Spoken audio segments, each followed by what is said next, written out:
The Honorable Danson Mwashako.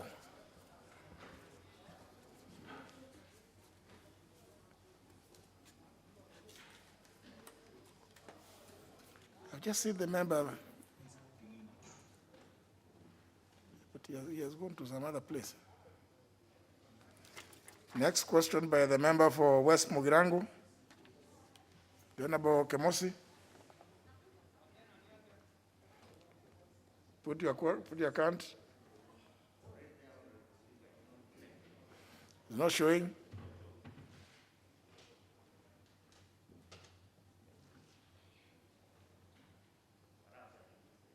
You all see the number?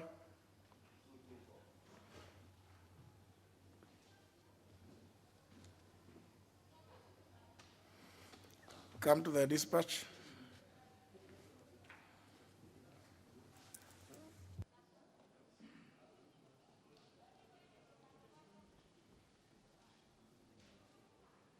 Thank you, Honorable Speaker.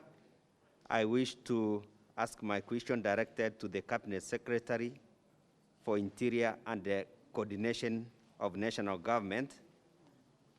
Honorable Speaker, could the Cabinet Secretary provide a report regarding the program of implementation of the CAS Mtaani initiative by the national government, indicating the constituencies where the initiative has been rolled out and the total number of youths who have been engaged under the initiative in each constituency?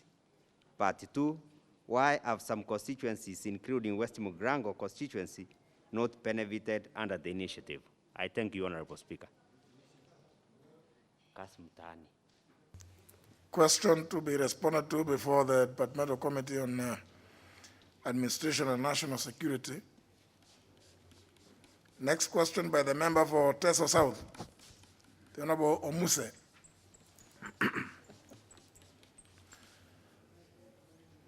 The member for Teso South.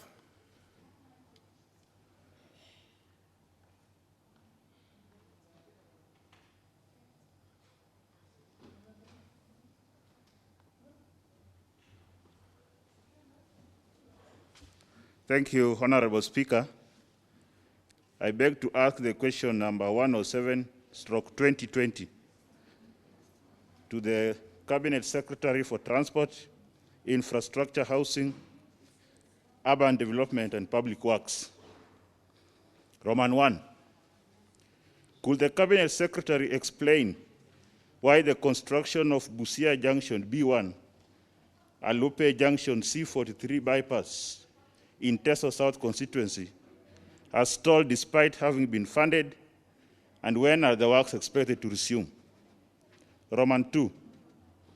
Could the Cabinet Secretary also explain the measures the ministry has put in place to ensure that the construction of the said road is resumed and completed on time? Thank you, Honorable Speaker. Question to be responded to before the Departmental Committee on Transport, Public Works and Housing. For the second time, question by private notice, the Honorable Cecily Mbarire.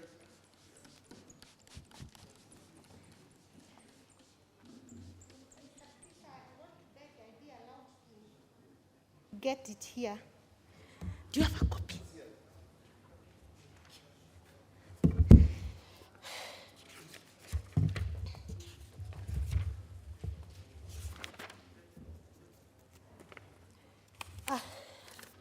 Thank you, Mr. Speaker, and I thank you for your indulgence. I rise to seek a question by private notice to the Cabinet Secretary for Labor and Social Welfare. Could the Cabinet Secretary provide a detailed report on the cases of teenage pregnancies reported across the country since the onset of COVID-19 pandemic period that led to closure of schools and other learning institutions?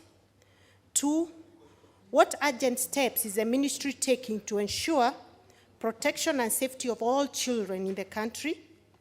3, could the Cabinet Secretary assure the committee that legal action will be taken against the persons responsible for these acts in accordance to the Children's Act and the Sexual Offences Act? 4, has the ministry put in place any program to support the said children during the pregnancies, to the delivery of the babies and beyond, and most importantly, reintegrating them back to society and ensuring that they continue with their schooling? Thank you, Mr. Speaker. Very well. Question to be responded to before the Parliamentary Committee on Labor and Social Welfare. For the second time, question number 084 by the member for Wundanyi, Honorable Dan Mwashako. Asante Mheshimiwa Spika, naomba msamaha kwa kuchelewa kidogo. Mheshimiwa Spika, nauliza swali kwa waziri wa utalii na huduma za wanyama wa pori. Je, waziri amepata ripoti kuhusu tumbili wanaosababisha hasara kubwa na uharibifu katika eneo bunge la Wundanyi? Pili, ni hatua ipi waziri anachukua kukomesha mgogoro kati ya watu na wanyama na hasa kudhibiti idadi ya tumbili walio eneo bunge la Wundanyi ambao wanasababisha hasara kubwa na uharibifu wa mimea, hivyo kuathiri vibaya kipato muhimu cha watu wa eneo bunge langu? Mwisho, regrettably, the allocation and distribution of these funds from the program to schools has not been undertaken in a predictable, fair, and equitable manner. This inequality has resulted in poor quality education, since most of the schools, particularly those in marginalized areas and the semi-arid areas, the urban poor and the rural areas are not able to access basic facilities that ought to enable them support the critical government target of achieving 100% transition of learners from primary to secondary schools. Honorable Speaker, it is on this account that these concerns that I wish to request for a statement from the chairperson of the Departmental Committee on Education and Research on the following. 1, what is the status of reimbursement of infrastructure funds to secondary schools across the constituencies, including the beneficiaries since 2015 to date? Number 2, what measures have been put in place to ensure that these funds under the program, the said program, are dispersed in predictable, fair, and equitable manner? I thank you, Honorable Speaker. Very well. The statement will be given by the Committee on Education, and obviously the chairperson. The channel will request through the Office of the Leader Majority to communicate to the Ministry, to the Departmental Committee. Thank you, Honorable Lolo. Next, statement request by the member for Lugali. Lugali, the Honorable Ayub Safula.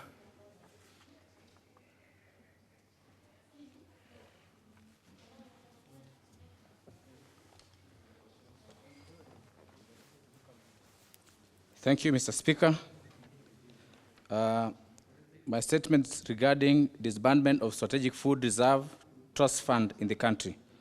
Honorable Speaker, pursuant to Standing Order number 44, in brackets 2C, I wish to request for a statement from the Chairperson, Departmental Committee on Agriculture and Livestock regarding disbandment of Strategic Food Reserve Trust Fund, SFRT, in the country.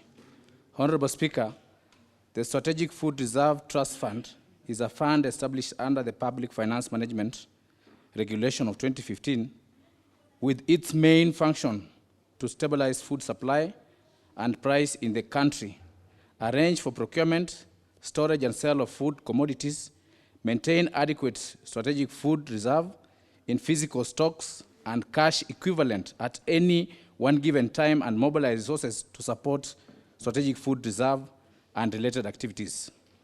Honorable Speaker, it is great concern that the government has disbanded the SFRT and ordered a further restructuring of National Cereals and Produce Board to take up SFR role.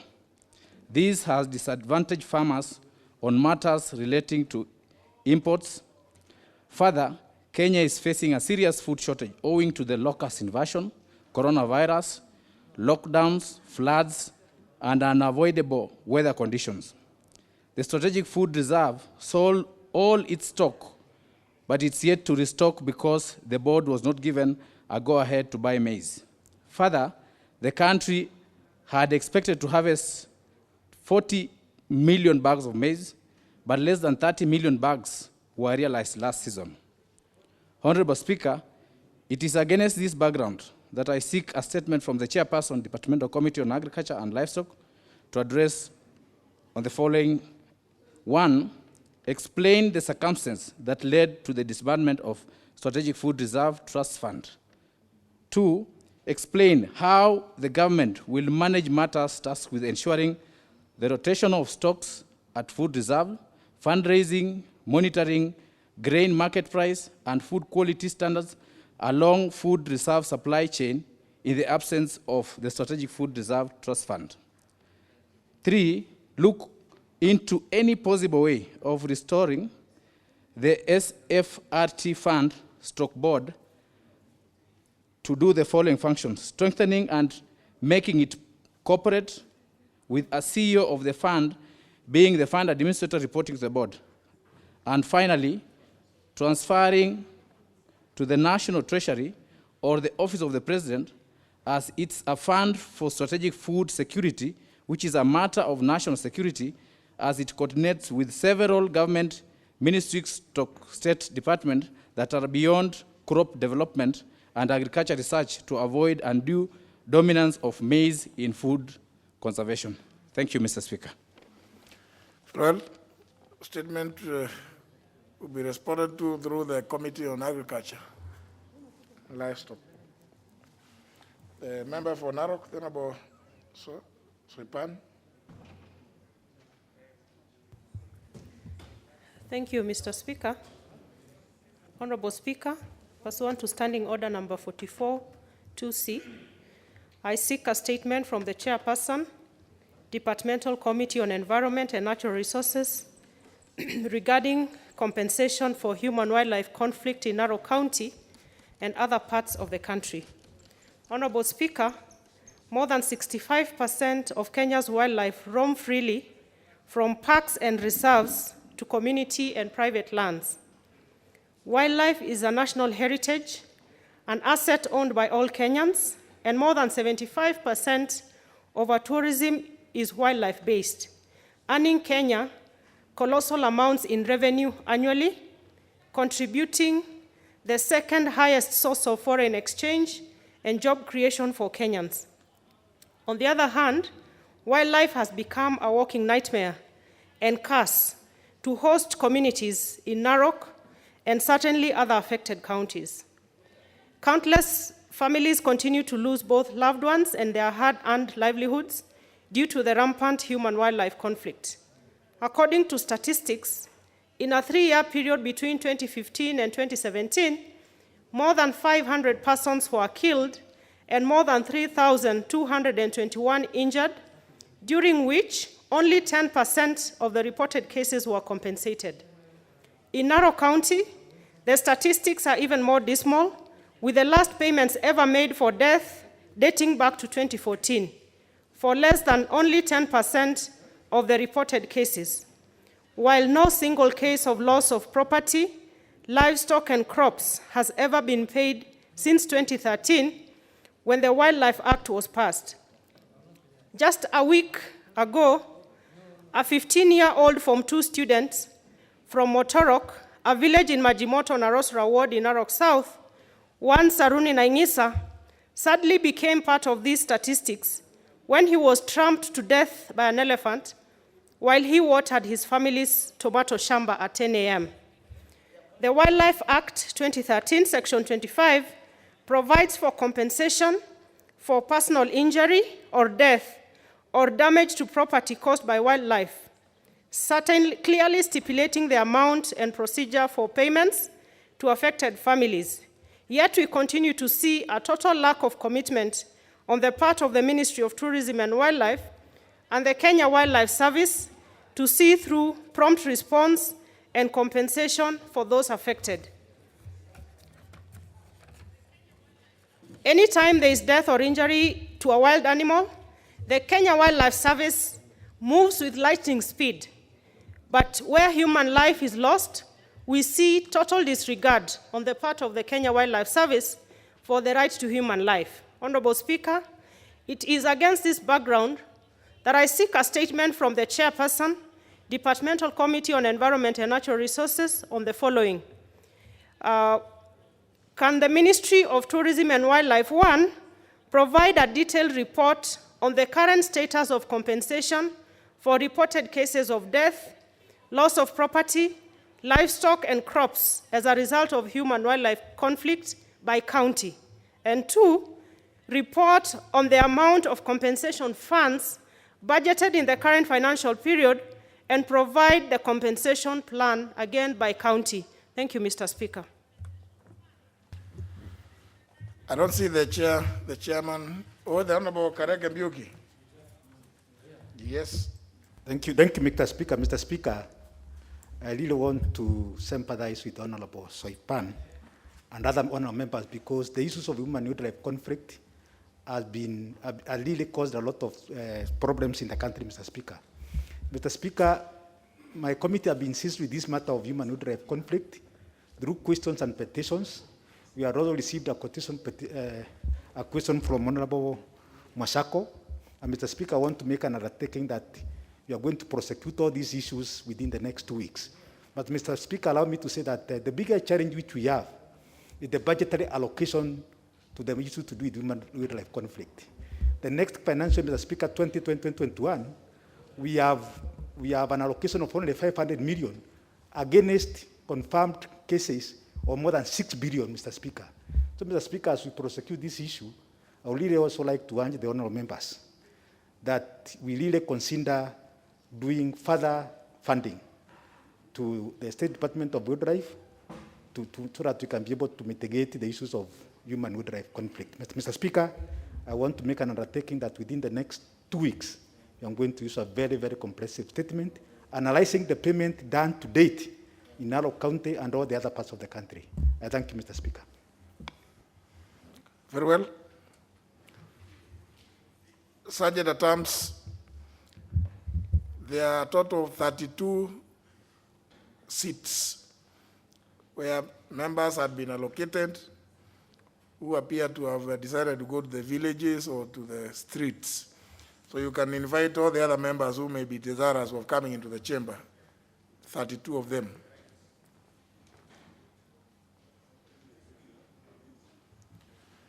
Honorable Coril, was yours a statement or a petition?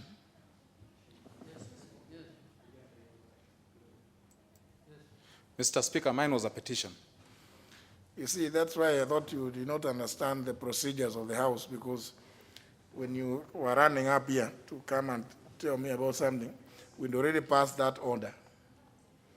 But because I had already approved it, I will allow Thank you. allow you to go. We go back to that order number 4 for you to read out your petition. Thank you, Mr. Speaker.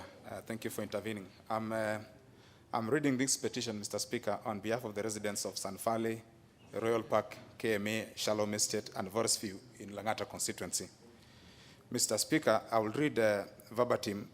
We, the undersigned, residents of the Republic of Kenya, and residents of Sanfale Phase 1, 2, and 3, Royal Park Estate, KMA Estate, Shalom Estate, Forest View Estate, within Mugumoini Ward of Langata constituency in Nairobi, do petition the National Assembly under the provision of Article 119 of the Constitution that grants the Parliament to consider any matter within its authority, and Article 94(2) of the Constitution that grants the National Assembly powers to resolve issues of concern to the people. Mr. Speaker, residents wish to draw the attention of the National Assembly to the following: that we are the lawful owners of all property situated in the said estates, having acquired them for value. Within the said estate, there are approximately 2,000 titles that have been issued by the Ministry of Land, with over 90% currently occupied by approximately 6,000 households, with over 20,000 people living in them. Within the said estate, there are also schools, churches, hospitals, mosques, prison department, dog unit section, and other amenities. within this parcel of land is situated St. Mary's Mission Hospital that treats over 2,000 residents of Langata and Kibra constituency per day, and patients referred from other hospitals, especially mothers and baby section of the hospital, which is, if demolished, will cause untold loss and suffering to the residents of these constituencies. The government has also provided common utility services to the property, including water, sewage, electricity, and paved roads, among others. Mr. Speaker, that all developments within the estate underwent the necessary approvals from the Department of Physical Planning, County Government of Nairobi, and all the requisite building approvals were granted. Routine inspection of the said structures were done by the government and county government departments such as National Construction Authority. A substantial number of the residents developed the property through bank finance, SACCOs, public sector mortgages, schemes such as Central Bank of Kenya Mortgage Scheme, Parliamentary Service Commission, Public Service Commission, while others acquired through their retirement benefit.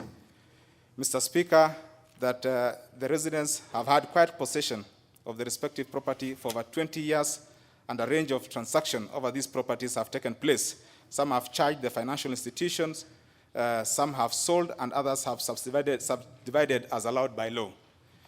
We have paid duties, taxes, levies to the Government of Kenya for approval of various activities related to our suites parcels. The County Government of Nairobi continuously receive land rates from our respective parcels, which we have paid dutifully.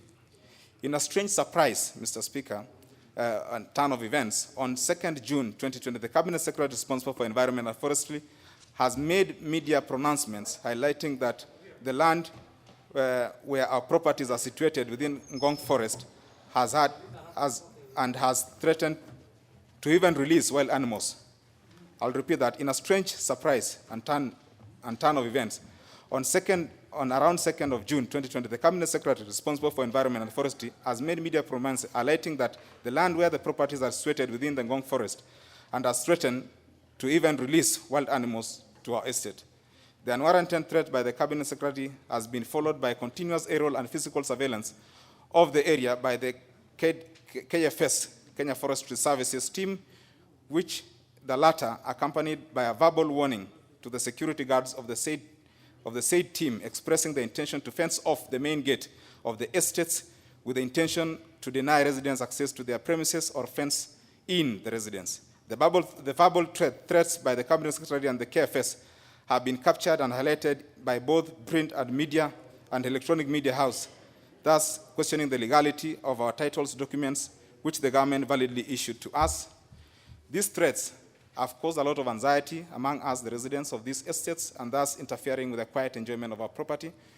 Mr. Speaker, the resident wished to inform the National Assembly that via legal notice number 44, carried in the Kenya Gazette number 16 of 1998, dated 23rd March 1998, the then Minister of Environment, Mr. Lotodo, altered the boundary of the Ngong Forest Reserve so as to exclude the land occupied by the Sun Valley Phase 1, 2, and 3, Royal Park Estate, KMA Estate, Shalom Estate, and Forest View Estate. Boundary Plan number 175/368, dated 10th December 1997, showing extension of approximately 53 hectares from Ngong Road Forest. After Gazette, a survey map was issued by the Survey of Kenya Office delineating the boundaries of this estate, showing that property LR 23256 is subject of the legal notice referred to above. Various grants executed by the President of the Republic of Kenya granting the property in question to the Kenya Building Society Limited, the original owners of the property. Out of this excision, the government through the Ministry of Land has issued over 2,000 title deeds to the residents of this estate. Neither the Ministry of Land and Physical Planning nor the Ministry of Environment has taken any step to challenge the validity or otherwise of the titles, and no information has been shared with the residents impugning the validity of the titles. On the contrary, the Ministry of Land has continued, and rightfully so, to allow transaction on the titles, including such as sales, charges, and subdivision where applicable. It is therefore unfortunate that the Cabinet Secretary of Environment can make such roadside declaration recklessly impugning the validity of the title, Mr. Speaker. Mr. Speaker, we wish to further point out that the government has not issued any notice to the residents addressing the issue they have raised in the media. They have always been ready to listen to the government. We also wish to indicate that the Ministry of Environment and Kenya Forestry Services have not filed any suit in court to challenge the Gazette Notice number 44 of 1998, which altered the boundaries of the forest, which in any event was published by the very ministry. We have made the best effort to have this matter addressed by the relevant authorities, all of which have failed to give any satisfactory response. None of this issue raised in this petition is pending in the court of law, constitutional, or any other legal body. Therefore, Mr. Speaker, the humble petitioners pray that through the relevant committee, that the Parliament intervenes by instructing the Cabinet Secretary of Environment and Forestry to follow due process of law and get the proper information and proper maps from the ministry responsible for matters relating to land, to intervene by instructing the Cabinet Secretary of Environment and Forestry to desist forthwith from pursuing his intention of illegally reclaiming privately owned land on which the aforecited estates stand. That the Parliament intervenes to ensure that the Cabinet Secretary for Lands does protect the sanctity of title deeds the residents hold for their legally acquired land, and that the Kenya Forest Department to stop harassing and causing unnecessary anxiety to the residents of this estate. And your humble petitioners will ever pray.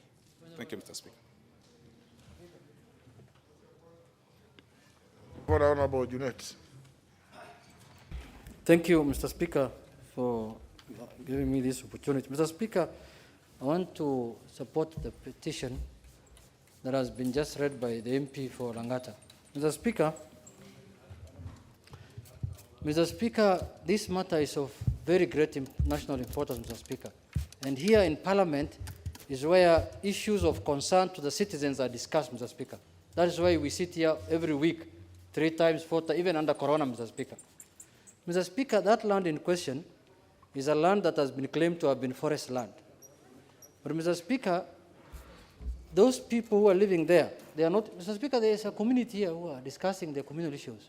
Mr. Speaker, this issue that has been brought before the House, Mr. Speaker, through the petition, I don't want to anticipate debate, Mr. Speaker, but I just want to add that, Mr. Speaker, there are over 1,000 people who are living in that land, Mr. Speaker, formally.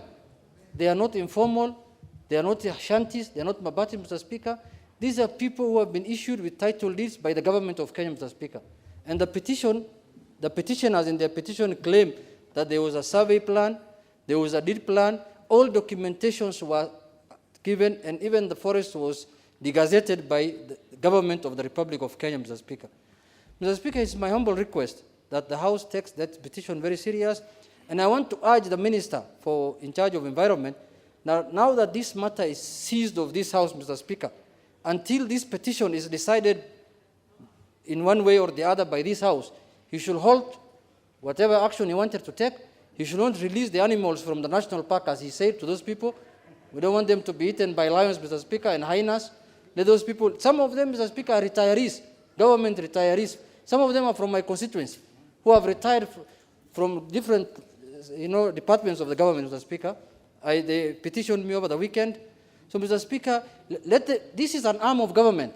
So once this matter has been seized by this arm of government for thorough investigation through a petition, there is no arm that is more powerful than the other. Let him wait. Let the ministry, the Department of Lands, investigate the matter. Let them bring their report to the House. Whichever way the House decides, we shall abide by it. But, Mr. Speaker, there's a tendency now in our country, Mr. Speaker, where ministers nowadays are making roadside declarations, Mr. Speaker. A minister can just come to your house any day, Mr. Speaker, and tell you you are living by the side of the road. There was a train that's a vehicle supposed to pass here. From tomorrow, it should not be here. Mr. Speaker, we must be a country that follows the rule of law. If you want to demolish people's houses, follow the law. If they are there illegally, remove them. But if they are there legally, please don't use force to remove anybody, Mr. Speaker. We must be people who are governed by the law and the Constitution. That's how we can live together as a modern society. Thank you, Mr. Speaker. Don't bother raising your hand up. Don't bother. I will not even, if you raise your hand up, that will be a reason for you not to. I'm sure all of you, as people who have been in this house now for some time, you are aware of the provisions of Standing Order number 226, that you are only supposed to make comments, observations, and clarifications evening. And those ones are limited to a period of 30 minutes. So anybody getting a chance to make comments, know that your colleagues also will need to make some, because there are so many of you who are trying to catch my eye by raising your hand up. Don't bother. I can see the interventions. So don't bother raising your hand up. But just make sure that you don't speak for more than 2 minutes. Member for Seme. Thank you, Mr. Speaker. Let me start by declaring my interest in this matter, because, Mr. Speaker, I happen to also own 2 houses there. But, Mr. Speaker, this is a grave situation. Many people involved. I think there are more than 1,000. These are large estates. And, Mr. Speaker, I'll say in our case, in my younger days, we started a housing cooperative for doctors. We went and actually looked for land. We did the searches and did everything that's supposed to be done. And we then built 112 houses for the young doctors who then were not even housed. Mr. Speaker, now then this comes, and you go through all the process, and you do the search. What else are citizens supposed to do if you are going to transact on land and you go through the process and go through government procedures and get documents from the government? Can the same government turn around and actually repossess or actually destroy your house even without notices? And further, Mr. Speaker, people have been paying rates. Government has offered services in these places. And some of these institutions actually are government institutions, like the police dog section, like the prison. How could it be that all this actually nobody noticed in the system? And, Mr. Speaker, even in natural justice, if these are the 3rd or the 4th buyers, you are targeting them, and the people who actually were involved in the first transactions are actually existing and well known. I think, I'm not a lawyer, but I know there's a provision that this may be an innocent purchaser for reasonable consideration who had no information, and the only person who could have protected them would have been the government, and the government did not. I think, Mr. Speaker, this is something that we should get and look at policy even in future. If we are going to go into repossession, who gets hurt and who actually committed the first offense, if there is any. Thank you, Mr. Speaker. Member for Makueni. And thank you, Mr. Speaker, for giving me an opportunity to comment on this very important petition. Mr. Speaker, in early 90s, I happen to have lived just around that vicinity, and I'm very familiar with what has been happening there. It is clear under the law there are methods which are used to acquire a piece of land by anyone, and it seems from the information given in the petition that some procedures were followed and even notices were given. This is not the only forest which has been affected in one way or another, and we have to be careful, Mr. Speaker, that a wrong precedent is not set in the country of dealing with the situations of this nature.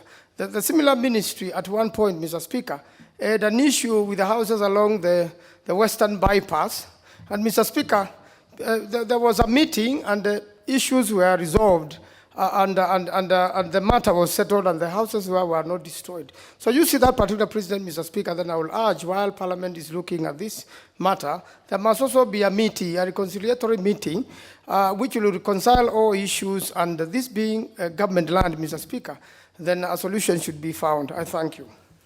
Member for Wajir East. Yeah, thank you, Honorable Speaker, for giving me an opportunity to support this petition. Honorable Speaker, the number of individuals who are affected, about 1,700 households or households. And this is a petition that has come as a result of the deliberate declaration pronouncement done by the CS for Environment.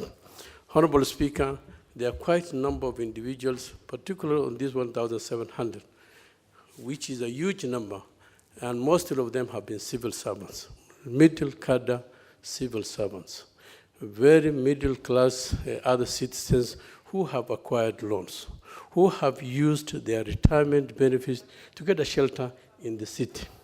Honorable Speaker, the number of households that have been affected are enormous.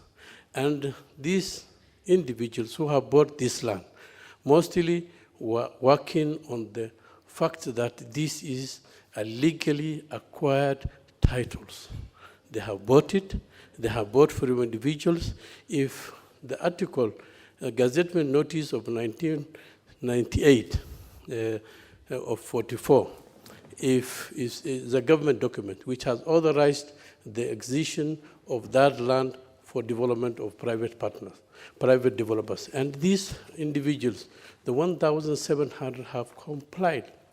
They have done the due diligence when they have been able to erect their houses and the domiciles for them and for their families. Your Honorable Speaker, if we continue to allow the destruction as pronounced by the Honorable CS on this matter, it is an affront to the rights of those individuals. It's an affront to the UN resolution to provide for shelter for those individuals, particularly on the middle class citizens. Honorable Speaker, as this matter is in front of this committee, I will urge the committee to critically look at it, due diligence done on how they acquired those lands and how they have possessed it, and the efforts they have done to get a shelter in the city. Honorable Speaker, most of these members are my constituents. I have gathered over the weekend. I have sat down with them. They have even developed a petition. It's good that the member of Parliament for Langata has done it as a member of that constituency. Honorable Speaker, I will urge that committee to look at it critically so that the individuals who have housed there are not disadvantaged. Thank you, Honorable Speaker. Member for Endebess. Thank you, Honorable Speaker, for allowing me to support the petition by the Honorable Member for Korir, Honorable Member for Langata. Honorable Speaker, when the Cabinet Secretary threatens to release animals to these people, I think it is quite inhuman. And I think it is primitive, to say it at the least. That should not happen.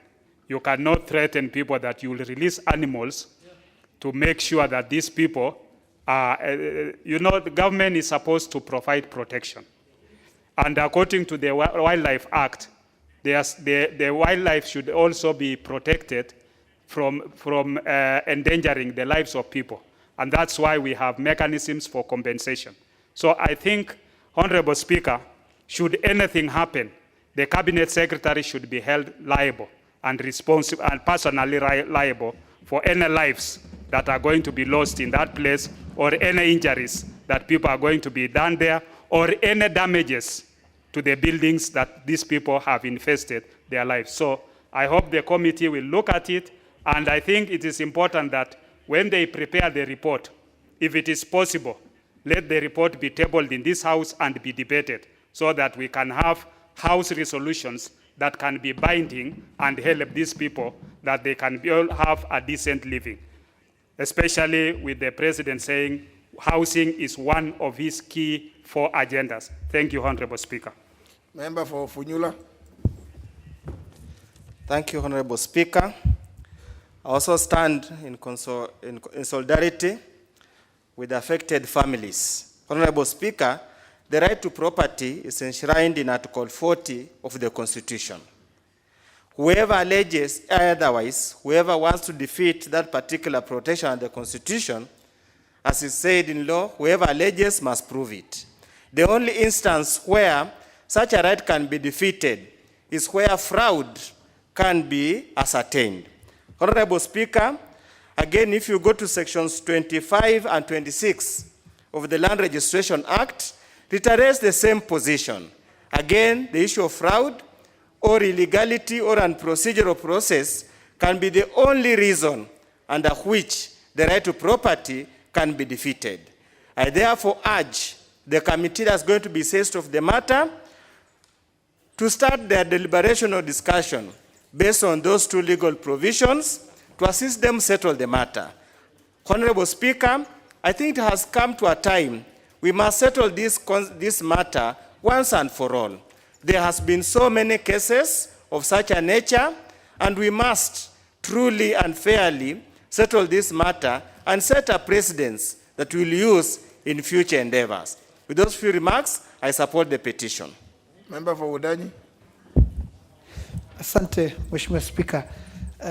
Kwanza nataka kumpongeza mwenzangu wa Lang'ata kwa haraka aliyoichukulia swala hili na watu wake wakampatia malalamishi yao na kuleta ndani ya bunge. Lakini Mheshimiwa Spika, nafikiri bunge hili itakuwa ni vyema basi hata kama tunaona mawaziri wetu wanasimama kwa mikutano wakitoa maneno makali ambayo mara nyingi hayafuatilii miundo msingi ya kisheria. Mheshimiwa Spika, sasa hivi tuko katika janga mbaya la corona. Lakini waziri alipotamka kwamba atafungua wanyama wa pori wavamie wananchi ambao wengi hawana hatia, leo hii watoto wanaogopa corona, na eneo lile ambalo Mheshimiwa Korir anatoka, watoto sasa wameanza kuogopa wanyama pori. Manake wanaona waziri katika matamshi yasiyokuwa ambayo asiyopimwa yameleta uoga ndani ya mahali pale.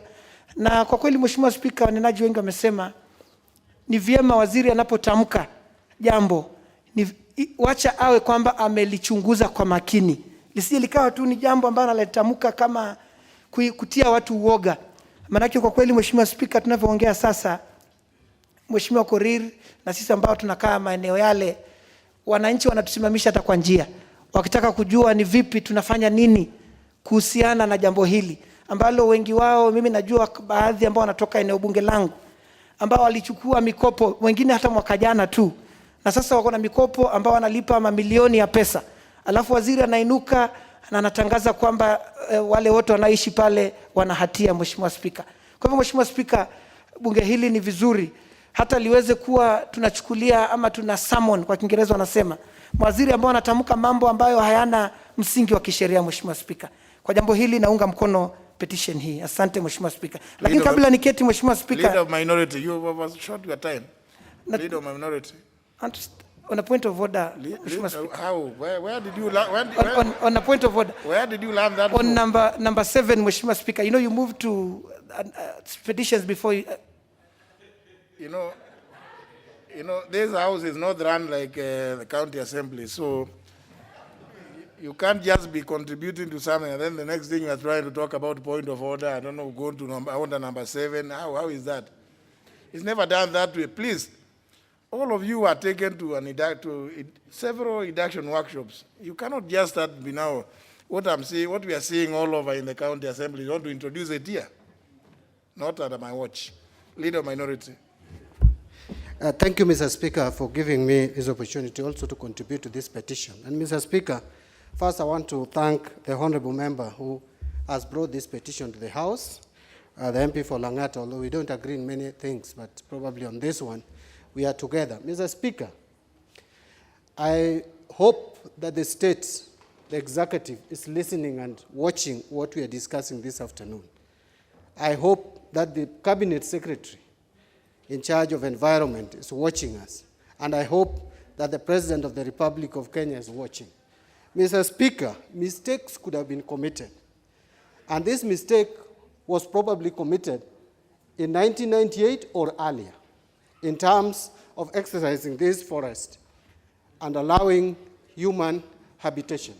But Mr. Speaker, once you have already degazetted a forest, a government has already degazetted a forest and allowed people to settle, allowed people to buy property, allowed people, this property even to change hands.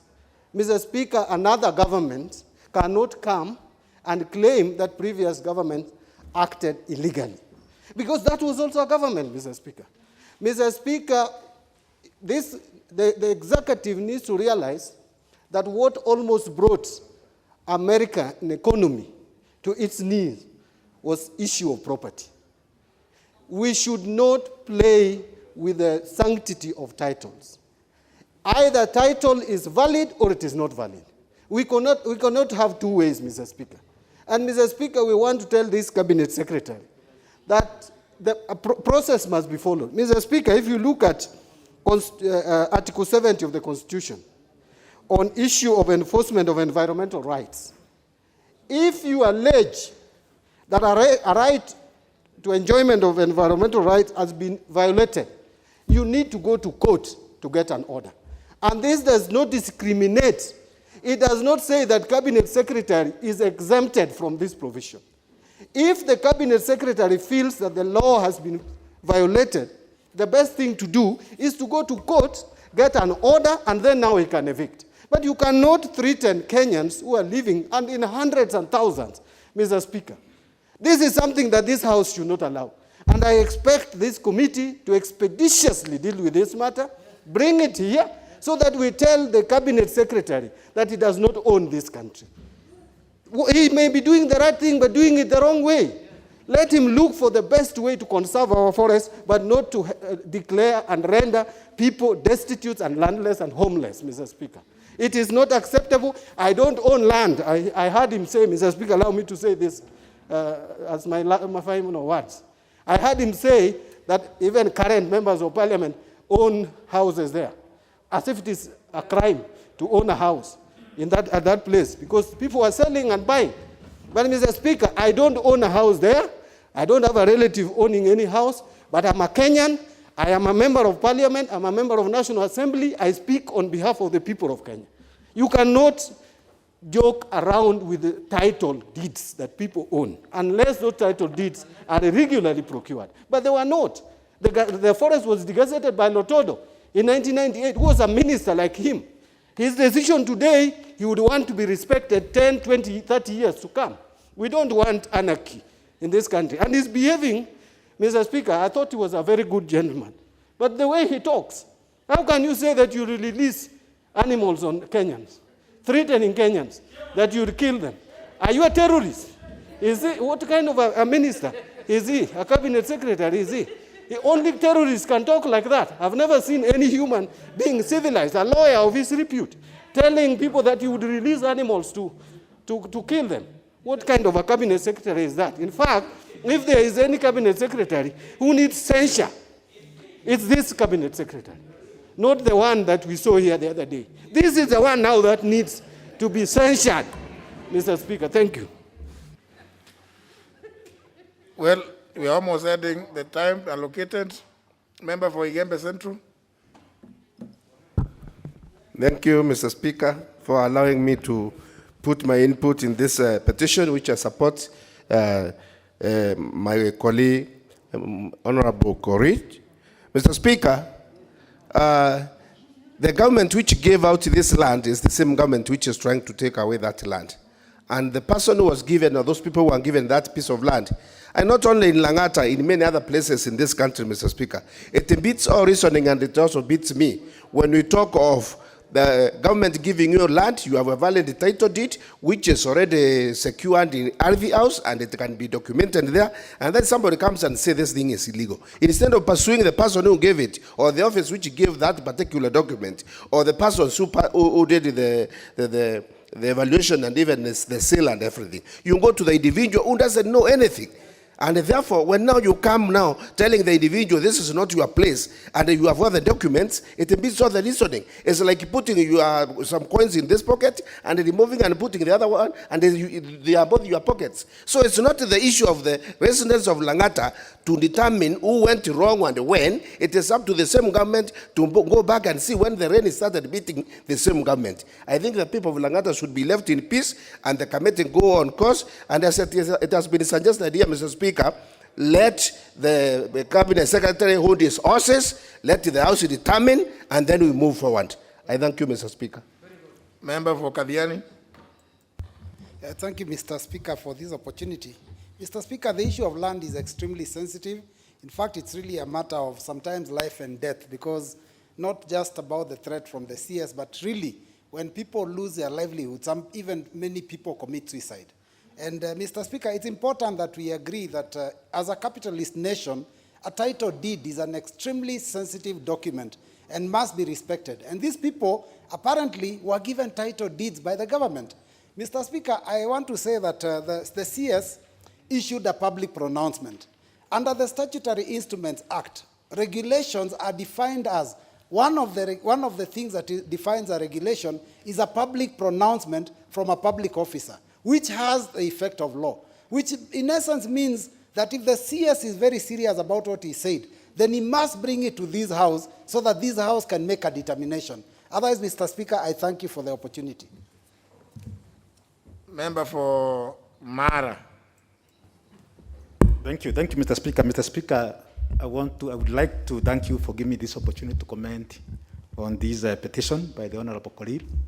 And on the very onset, I would like to indicate that the Committee of Environment and Natural Resources already seized with this matter. We had a sitting yesterday whereby we requested the Cabinet Secretary for Environment and Natural Resources to appear before the committee on coming Monday, so that he can really be able to explain to the committee and to the nation as to why he pronounced himself on this particular matter, Mr. Speaker. And I'm very loyal. Mr. Speaker, the issues of gone forest are extremely very emotive. Bearing in mind, Mr. Speaker, just the other day we had similar incident in Mau.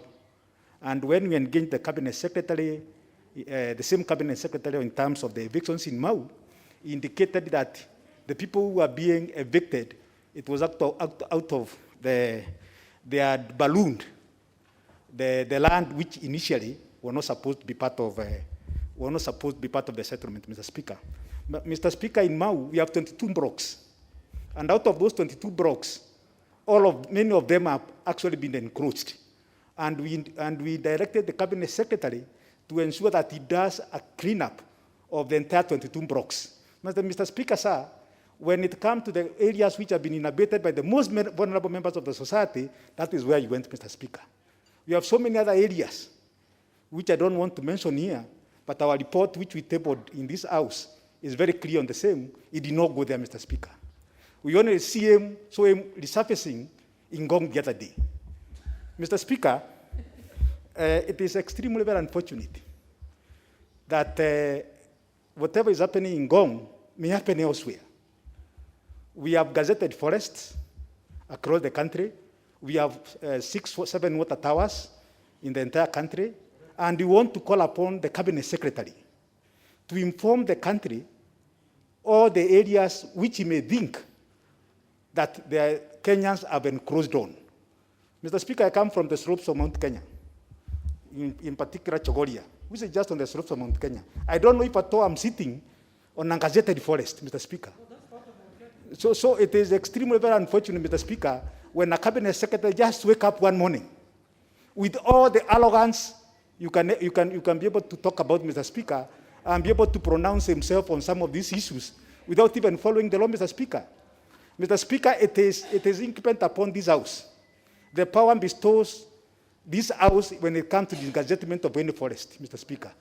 We have several petitions from Mount Elgon seeking to degazette part of areas which have already been inhabited. And Mr. Speaker, this House is still seized with the matter. So, Mr. Speaker, I really want to urge the members of this House to be patient so that we can be able to establish, because Gong Forest was established in 1932, and we want to walk that journey from 1932 to date, Mr. Speaker, and be able to table a report in this House walking the Kenyans in the entire journey from 1932 to date, and be able to, in case the process was not followed in terms of degazettement, did this House, Mr. Speaker, sanction the degazettement of the forest or not? And if it did not, who is held liable, Mr. Speaker? So, Mr. Speaker, I really want to request the honorable members to be patient. The Committee of Environment and Natural Resources is seized with this particular matter, and we are going to prosecute it meticulously, Mr. Speaker. At the same time, I'm in touch with the Cabinet Secretary for Wildlife. And we have requested him not to release any animals. The animals, the wildlife are not under the mandate of Keriako Tobiko.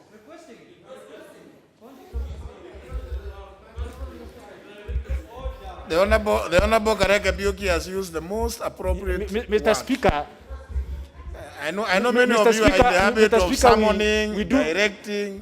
It is never done in the village.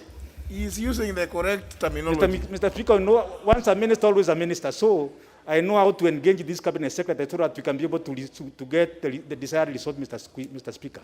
So, Mr. Speaker, we have engaged the cabinet secretary for tourism and wildlife and requested him to ensure that animals are kept where they are supposed to be, not to be unleashed to innocent Kenyans, Mr. Speaker. So, Mr. Speaker, I want to assure this House that no house will be demolished by Keriako Tobiko until when this House is pronounced itself on this matter once and for all. And not only on Gone Forest, Very Mr. well, Speaker, very well. all the gazetted forests in the country, Mr. Speaker, not only in Ngong, but we want to handle this matter in holistic, so that today is Ngong, tomorrow will be Mount Kenya, the next day will be Mount Telegon, and the rest of the country, Mr. Speaker. Thank you, sir. You will deal with the petition, isn't it? Honorable Koril, your petition is directed to the Committee on Environment, or is it the Committee on Lands?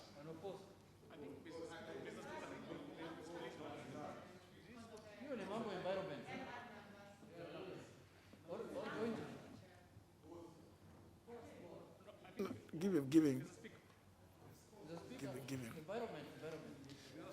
him the mic.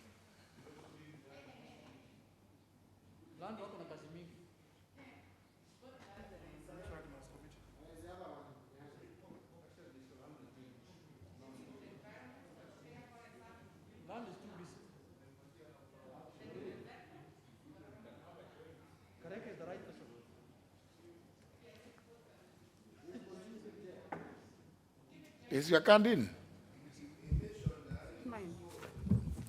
Mr. Speaker, I think this one will fall in both committees because the issue of the title is under land. And the issue of environment, which the CS is arguing, is under environment. So I think it could fall in both committees. So you're going to you have a joint sitting of the two committees? If instructs so, Mr. Speaker, then it can. Yes. But you directed your petition to which committee? I said to the relevant committees. What do you mean? You cannot. What do you mean relevant committee? You are not just walking from the street. Because Mr. Speaker, because it is the CS for Environment who brought this issue, then it can be handled by the environment.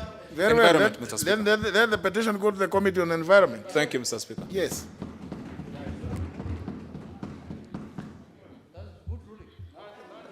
Honourable members, I know, I can see there were still several others, but you know, the comments are time bound. I told you from the word go.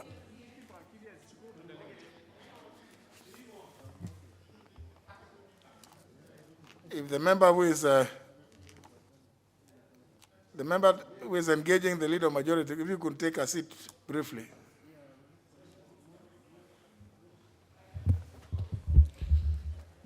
Honourable members, as I indicated earlier, I have this short communication to make. This is to restate the COVID-19 guidelines in Parliament. Honourable members, as you are aware, the World Health Organization, WHO, declared COVID-19 as a global pandemic in March 2020. The country, and indeed the whole world, has been collectively managing the pandemic over this time. We as Parliament have also taken steps to ensure the safety of the parliamentary fraternity. It is on this basis, and following media reports of alleged cases of COVID-19 within Parliament, that I would wish to give the following information. Honourable members, following the declaration of the coronavirus as a global pandemic, we took several measures to help in combating the spread of the virus in Parliament specifically, and in the country in general. Some of these measures include the limitation of the number of members accessing the chamber at any one time, the designation of holding areas for members, the adoption of virtual sittings for committees, where applicable, as well as working from home measures for members of staff. We have also held several voluntary testing sessions within Parliament, including in April, and the one that is currently ongoing here in Parliament, being undertaken by the Ministry of Health. Honourable members, as you are also aware, we have placed sanitizers throughout the buildings, installed hand washing stations, and enforcement of wearing of face masks to conform to the public health guidelines. Additionally, fumigation, disinfection, and sanitization exercises have continually been carried out in conjunction with the Ministry of Health, the latest having been undertaken last Friday, 26 June 2020, at this chamber, the committee rooms, all offices, the prayer rooms, and all common areas. This measure has continued to be upheld during this difficult time. The House has also amended its rules of procedure to allow virtual sitting. These are progressive measures for which we continue to implement for the safety of all. I'm aware that the procurement process for an appropriate technological system for fully virtual proceedings is ongoing and will be concluded in due course. Honourable members, over the last few days, there have been media reports of alleged cases of COVID-19 in Parliament. As you all know, members of Parliament, just like any other citizens, are susceptible to the disease. From the daily briefings from the Ministry of Health, it is obvious that the cases are rising in the country and no one is immune when exposed to the virus, not even members of Parliament, who also live among the communities. Having said that, honourable members, I wish to note that as of today, June 30th, 2020, far from the speculations reported in the media and elsewhere, information available to the Office of the Speaker indicates that we have 2 cases of the virus that have been reported among members of Parliament. One of the affected members has been attended to and has since been discharged from hospital after testing negative following treatment. The member is currently in self-isolation. The other case has also been attended to, and the member is now in stable condition in the general ward care. I have deliberately given this information to reassure the public and dissuade the ongoing speculations. Honourable members, whilst the need for information is critical to the public, the media should in the first instance note that the medical details of individuals, including members of Parliament, are confidential and ought to be treated as such. Additionally, the media should desist from sensationalizing the cases in Parliament as though these cases were any different from the rest of the cases in the country. Yes. Going forward, we will endeavor to ensure that Parliament and all the users are safeguarded from the disease through our continued collaboration with the Ministry of Health. Any information required on this matter will be provided in accordance with the existing guidelines relating to such matters. In conclusion, honourable members, I wish to restate as follows. 1, if a member of Parliament or staff has come into contact with a COVID-19 case or suspected case, they are advised to undertake the voluntary testing as responsible citizens. Depending on the results, one is advised to self-isolate and notify the Speaker's office immediately. 2, the Ministry of Health is currently carrying out voluntary testing in Parliament. They have set up 2 centres, one at the main Parliament building on the Senate side and the other one on the main gate on the National Assembly side. Members of Parliament and staff are encouraged to undertake the voluntary tests.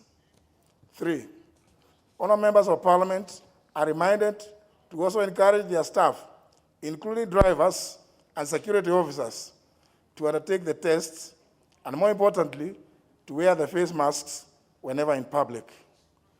Finally, honourable members, all committees are dissuaded from holding physical meetings and instead encouraged to have virtual meetings as practicable as possible.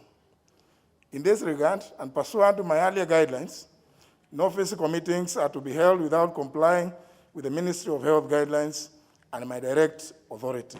I thank you, honourable members.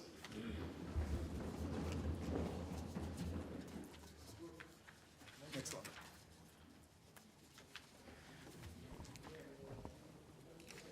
Order number 8, motion, approval of the mediated version of the County Government's Amendment Bill, Senate Bill number 11 of 2017. Question to be put. Honourable members, debate on this motion was concluded in the morning sitting. What remained is for the question to be put, which I hereby do.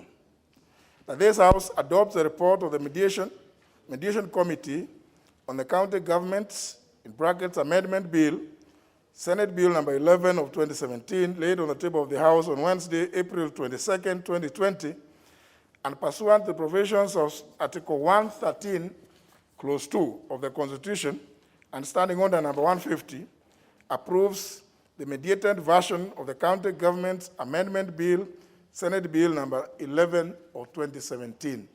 Will as many as that opinion say aye? Aye. As many as the contrary opinion say nay? The ayes have it. Next. Order number 9, motion, approval of the mediated version of the County Government's Amendment Bill number 2, Bill, Senate Bill number 7 of 2017. Question to be put. Honourable members, once again, including the member for Nairobi, let's be in the House.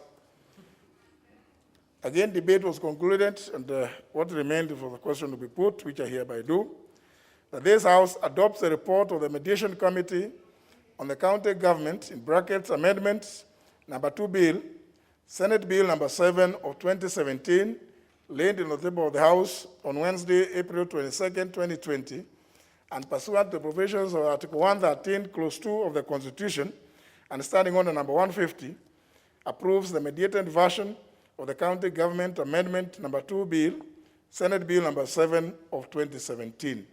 Will as many as that opinion say aye? Aye. As many as the contrary opinion say nay? The ayes have it. Next. Order number 10, procedural motion, consideration of certain business received during the July 2020 recess period.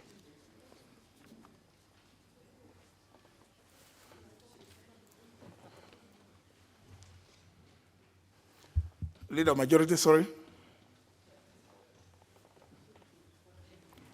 Yes, Honourable Speaker, I beg to move that, notwithstanding the provisions of Standing Orders 41 and 42, relating to conveying of messages from the Senate and from the President of the National Executive, and Standing Orders 120, 122, and 126, relating to publication procedure upon publication and first reading of bills. This House orders that during the period of the short recess, the second part of the session, which runs from July 3rd to July 27th of 2020, that A, upon receipt of any message from the Senate, or upon receipt of any name of a person nominated for appointment to a state or public office from the President, or any other office in a national executive, the Speaker shall forthwith refer such message to the relevant committee for consideration without having to recall the House. B, should a bill published during the period, or a published bill becomes due for first reading during the period, the Speaker shall, upon lapse of 7 days following the publication of the bill, forthwith refer such bill to the relevant committee for consideration pursuant to the provisions of Standing Order number 127, that is, committal of bills to committees and public participation, and upon reception of the House, cause the bill to be read a first time, and the second reading may be taken forthwith or on such other day as the House Business Committee may determine.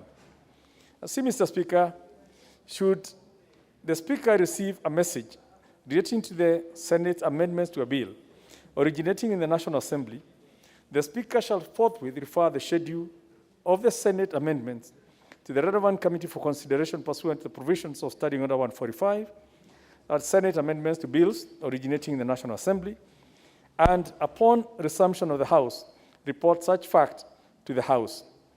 And D, should the Speaker receive a message from the Senate in respect of any special bill concerning county government or a division of revenue amendment bill, the Speaker shall forthwith refer such bill and the accompanying message to the relevant committee for consideration, pursuant to the provisions of Standing Order 143.3, which deals with consideration of bills originating in the Senate, and upon resumption of the House, cause the bill to be read a first time and the second reading may be taken forthwith, or on such other day as the House Business Committee may determine. Mr. Speaker, this motion, the import of this motion is to facilitate any business that comes into the House during the period that we are going on recess to be processed as if it came during the normal sittings of the House, so that we don't have to wait for 3 weeks until we resume for what is basically routine reading of a first reading or committee to a House, that this could take place without necessarily having to be pronounced in this House. It's a fairly procedural motion. We do that every time we take a break so that we untie the Speaker's hands in the processing of bills that come during that period. And I really don't want to belabor the point beyond that. I ask members to approve so that we can make progress.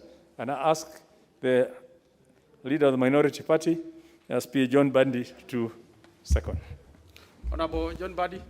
Mr. Speaker, this is being proactive as a House. We have developed a procedure where when we are breaking for recess, especially where the recess is going to take about 3 weeks, like the one we have ahead of us, that for smooth functioning of this Parliament, we allow in the event that there would be communication from the President, and this is just purely anticipatory.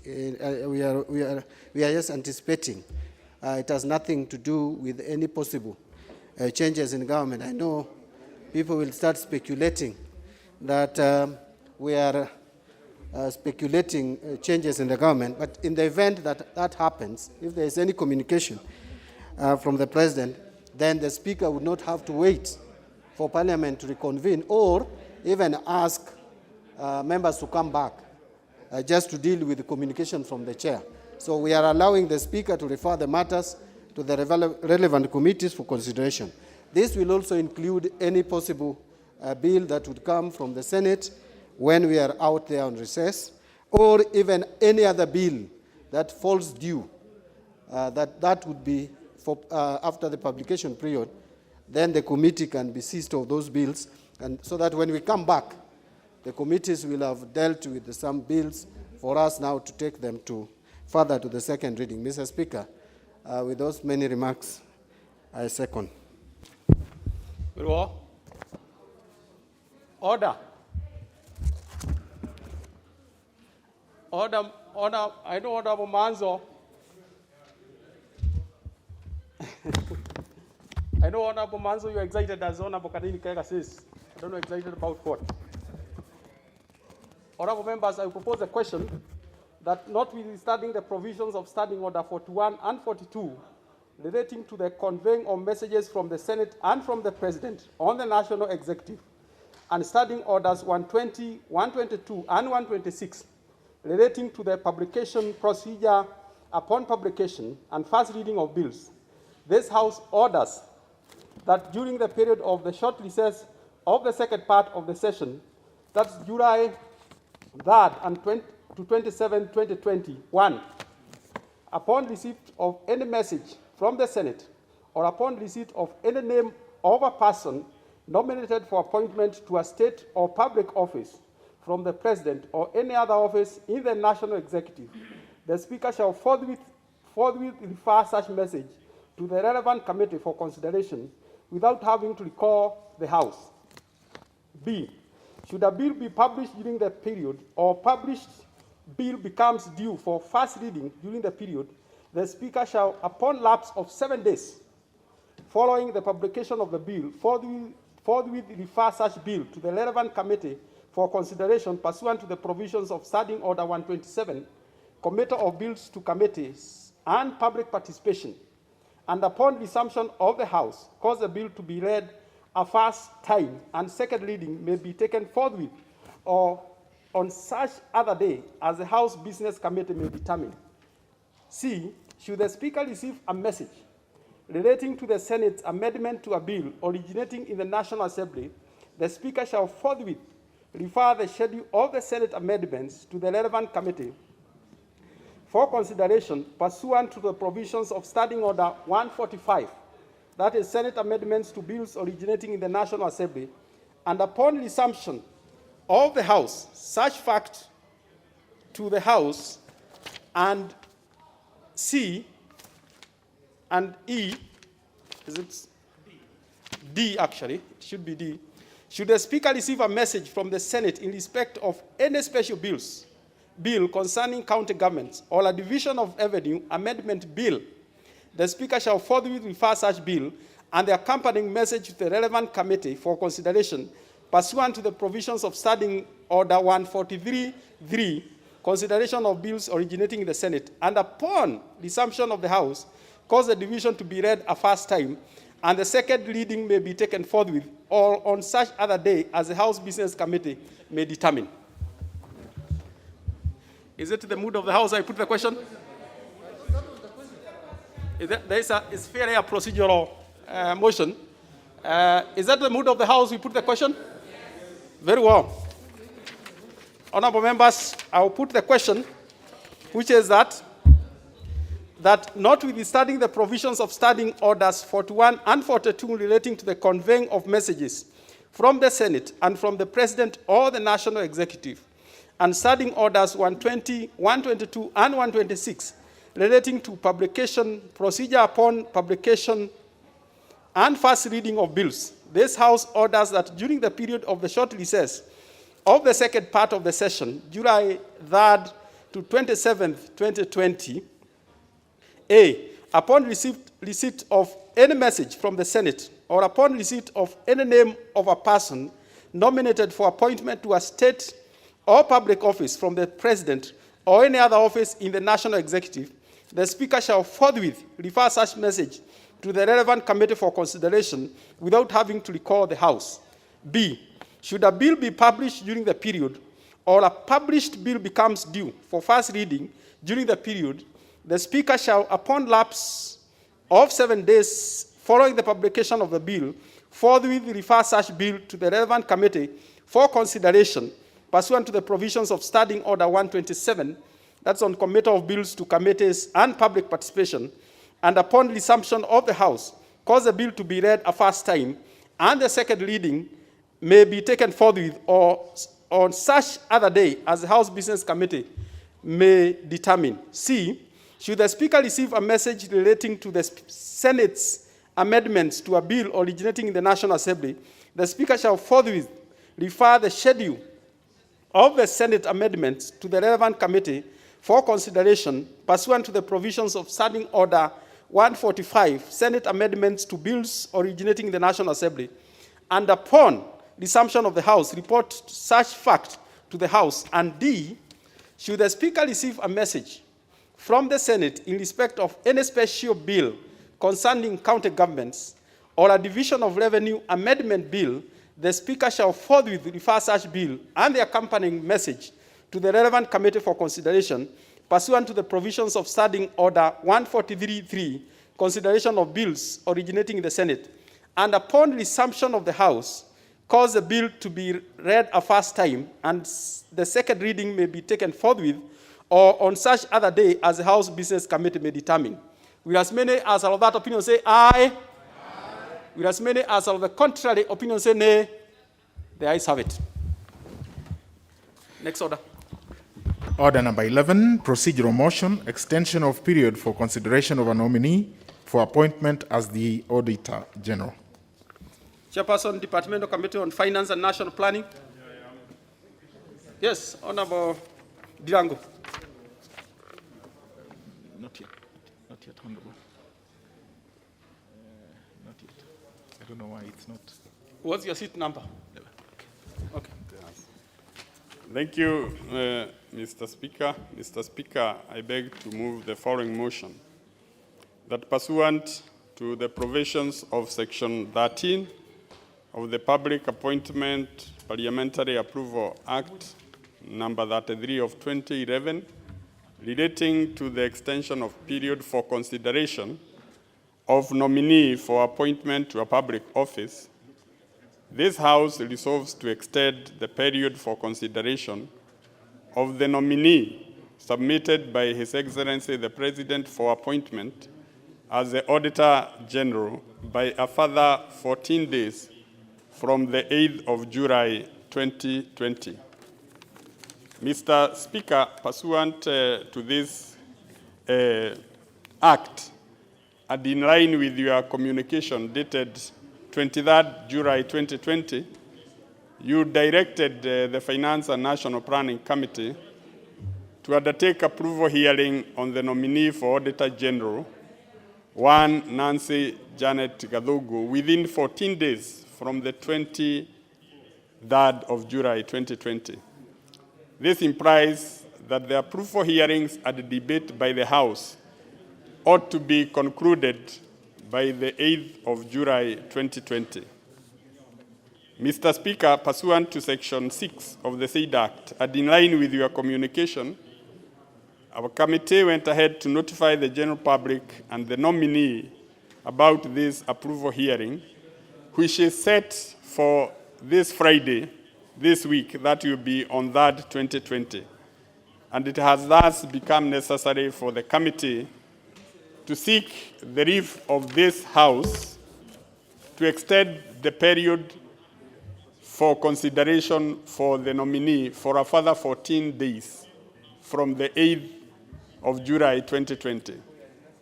Mr. Speaker, you know, as per the calendar of this House, the House will be proceeding on a short recess starting this Friday. And by the time the House resumes, it will be way past the deadline for the approval.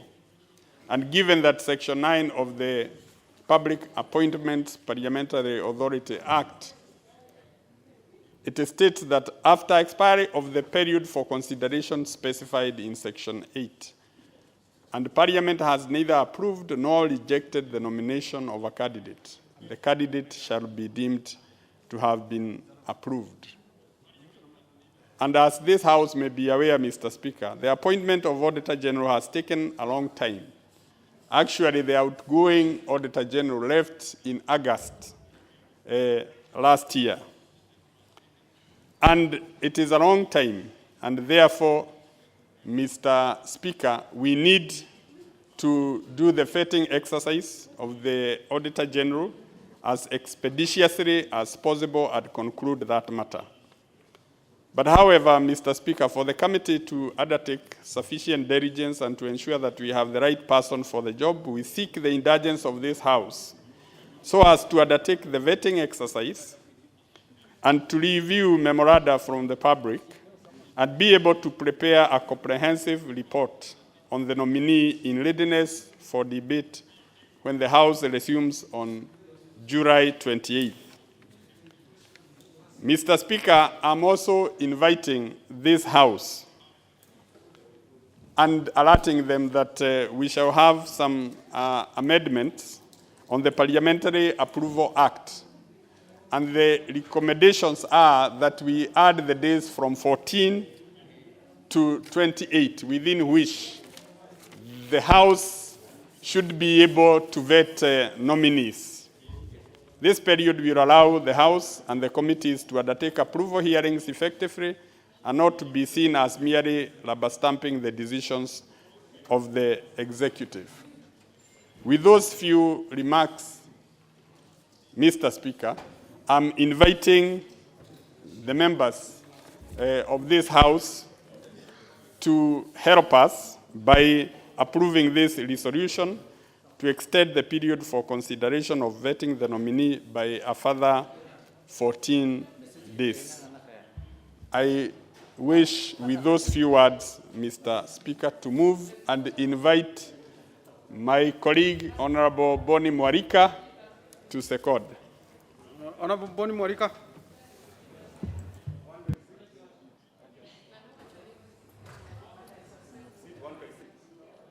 Seat 126. Thank you, Mr. Speaker. Mr. Speaker, the office of Auditor General is extremely very important for this country because it examines expenditures of ministries, departments, and agencies, and how funds appropriated by this House is spent. It also points out where funds have been misappropriated and makes recommendations on actions to be taken. So it's very important this House to have, and the committee to have enough time to vet the nominee and make sure that we get the right person to do this job. So with those few remarks, I support. Thank you very much. You second? Thank you. Very well.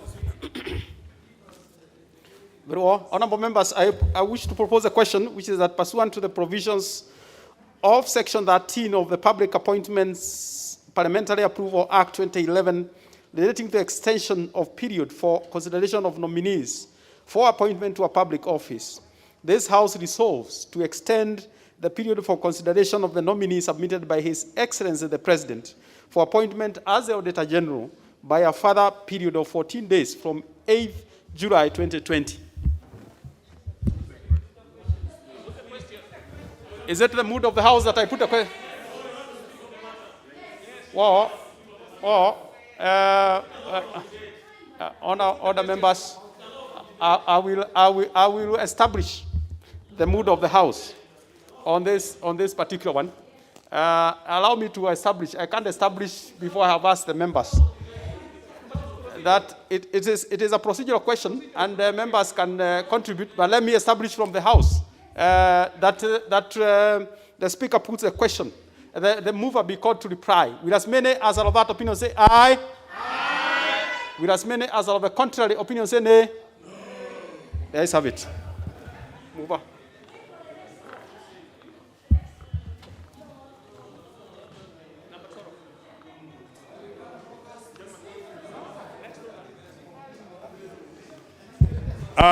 Thank you, Mr. Speaker. I wish to inform members that the office, the attorney, the Auditor General is a very important officer for government, as even this House is a consumer of this House. Mr. Speaker,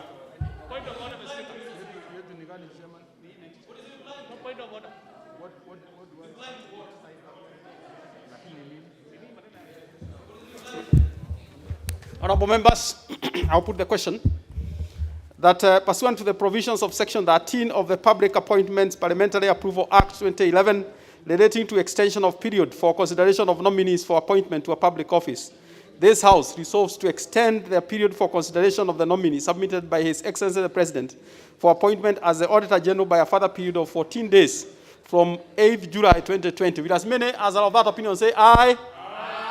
Will as many as are of the contrary opinion say nay? The ayes have it. Next order. Order number 12, motion, approval of nominees for appointment to constituency committees of the National Government Constituency Development Fund. Chairperson, National Government Constituency Development Fund Committee, Honorable Maoka Maore.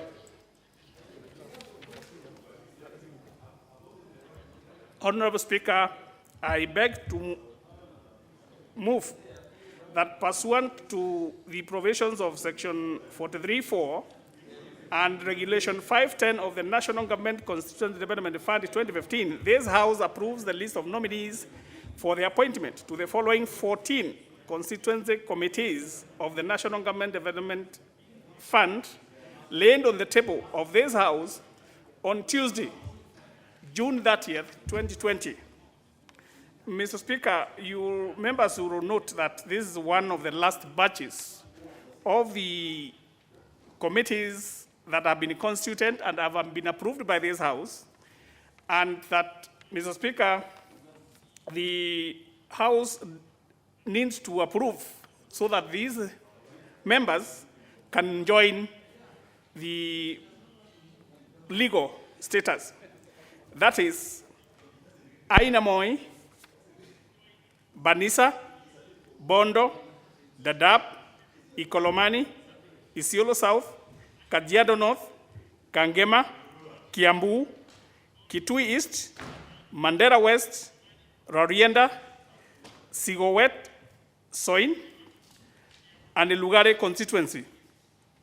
So, Mr. Speaker, without having to talk very much about it, about these committees, unless members wish to debate, I would like to say that I move that the members of these committees, as appearing in the order paper, be approved by this House, and ask Honorable Tongi, who has been a member of the committee, to second. Honorable Tongi.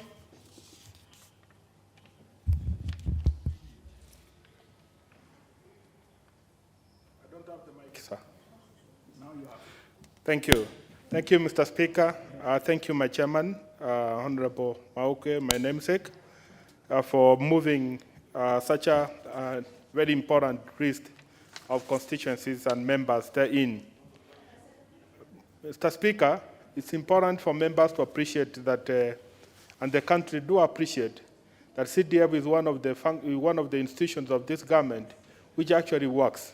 And it has proven that it's working, especially now that the president has given orders on how to manage the reopening of schools. Mr. Speaker, there is need for us to have the money and have the money urgently. If not now, should have been yesterday, so that we are able to support the schools to reopen.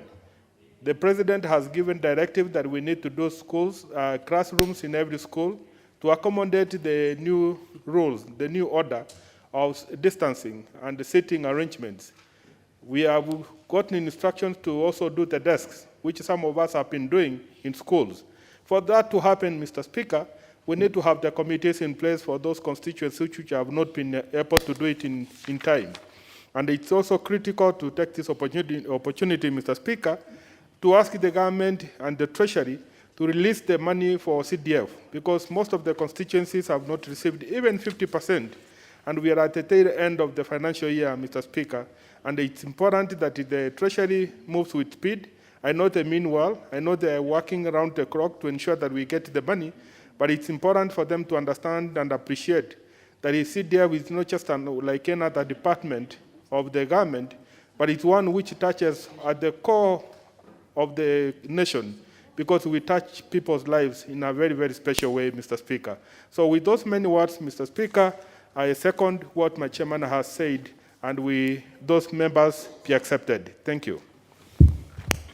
Very well. Honorable members, I propose a question, which is that pursuant to the provisions of section 43(4) and regulation 510 of the National Government Constituency Development Fund 2015, this House approves the list of nominees for appointment to the following 14 constituency committees of the National Government Constituency Development Fund, laid on the table of the House on Tuesday, June 30th, 2010. That Ainap Moi constituency, Banisa constituency, Bodo constituency, Dadaab constituency, Ikolomani constituency, Isiolo South constituency, Kajiado North constituency, Kangema constituency, Kiambu constituency, Kitui East constituency, Mandera West constituency, Lalienda constituency, Sigoet Soin constituency, and Lugari constituency. Shall I start with Honorable Bui?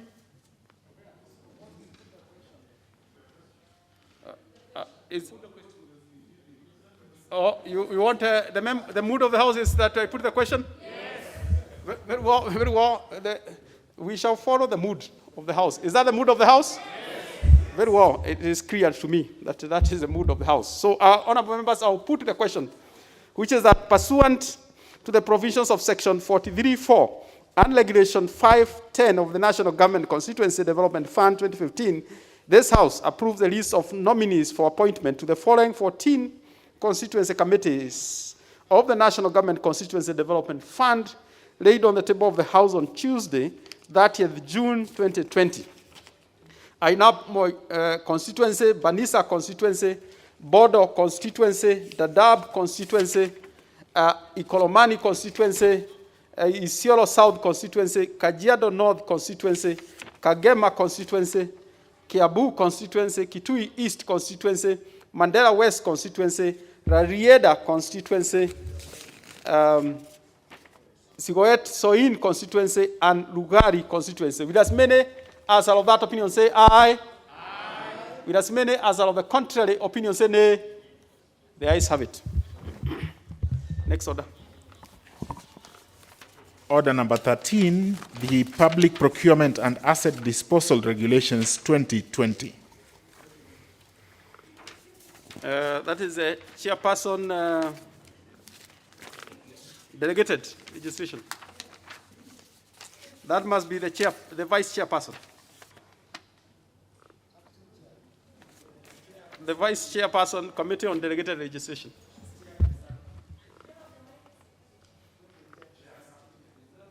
What's your seat number again?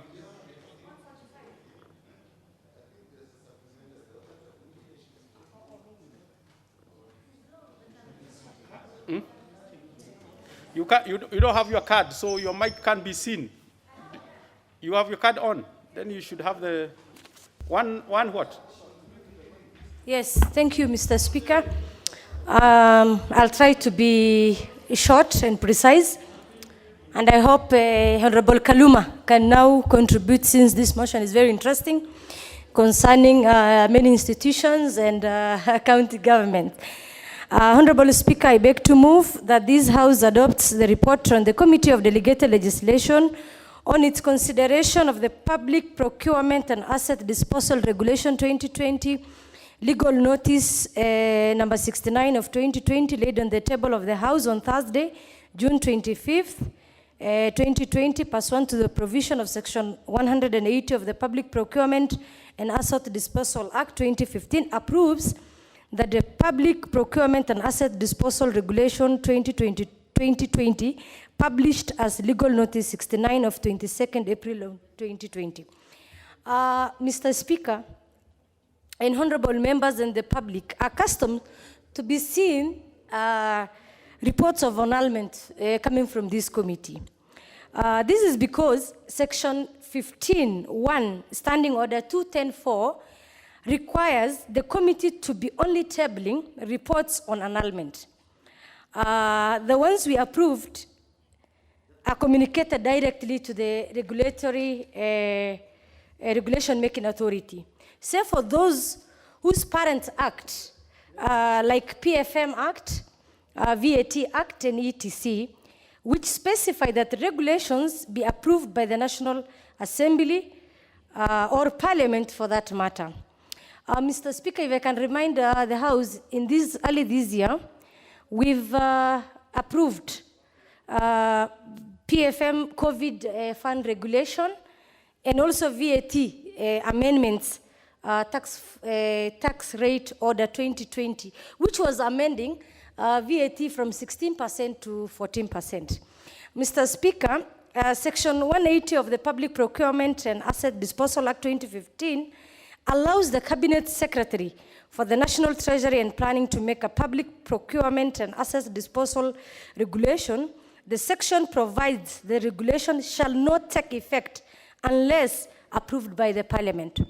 Unlike other regulations, Mr. Speaker, which commence on publication under Section 23 of the Statutory Instrument Act, this regulation, Mr. Speaker, requires affirmative resolution from the House before they come into force. Mr. Speaker, with the foregoing, before this third report, as I said earlier, approval of the committee has brought to the House in this fourth session, the ones I've just mentioned earlier on, the PFM and the VAT regulation. Mr. Speaker, the committee has also approved 30 out of 47 instruments submitted to it since beginning of this session. 17 are pending consideration by the committee. Mr. Speaker, that one can tell how the Committee of Delegated Legislation is very active in terms of meeting the requirement and also in making sure that this regulation pass. Mr. Speaker, in exercise of the powers conferred by the Section 180 of the Public Procurement Asset Disposal Act, number 33 of 2015, the Cabinet Secretary of the National Treasury Planning, Honorable Ambassador Yatani, published Public Procurement and Asset Disposal Regulation 2020 via Legal Notice 69/2020 and the 22nd April of 2020. Mr. Speaker, the Regulation 6 to operationalize the Public Procurement Asset Disposal 2015 coordination of procurement and disposal procedures by procuring entities. It also provides means of administering the powers vested in the Cabinet Secretary for Treasury and Planning under the Constitution Act related legislation. It also harmonized and standardized application of government service in controlling, managing procurement in government. It also sets out the standard public procurement and asset disposal management system for use in government services. It also ensures accountability and efficiency, transparency, effective application, utilization of public resources. Mr. Speaker, in the overview of this regulation, which is part 1, provides preliminary issues including citation, interpretation, terms used in the regulation, application of object purposes of the regulation.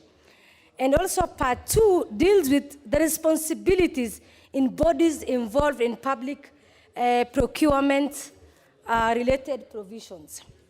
Mr. Speaker, some government entities have misused these procurement processes.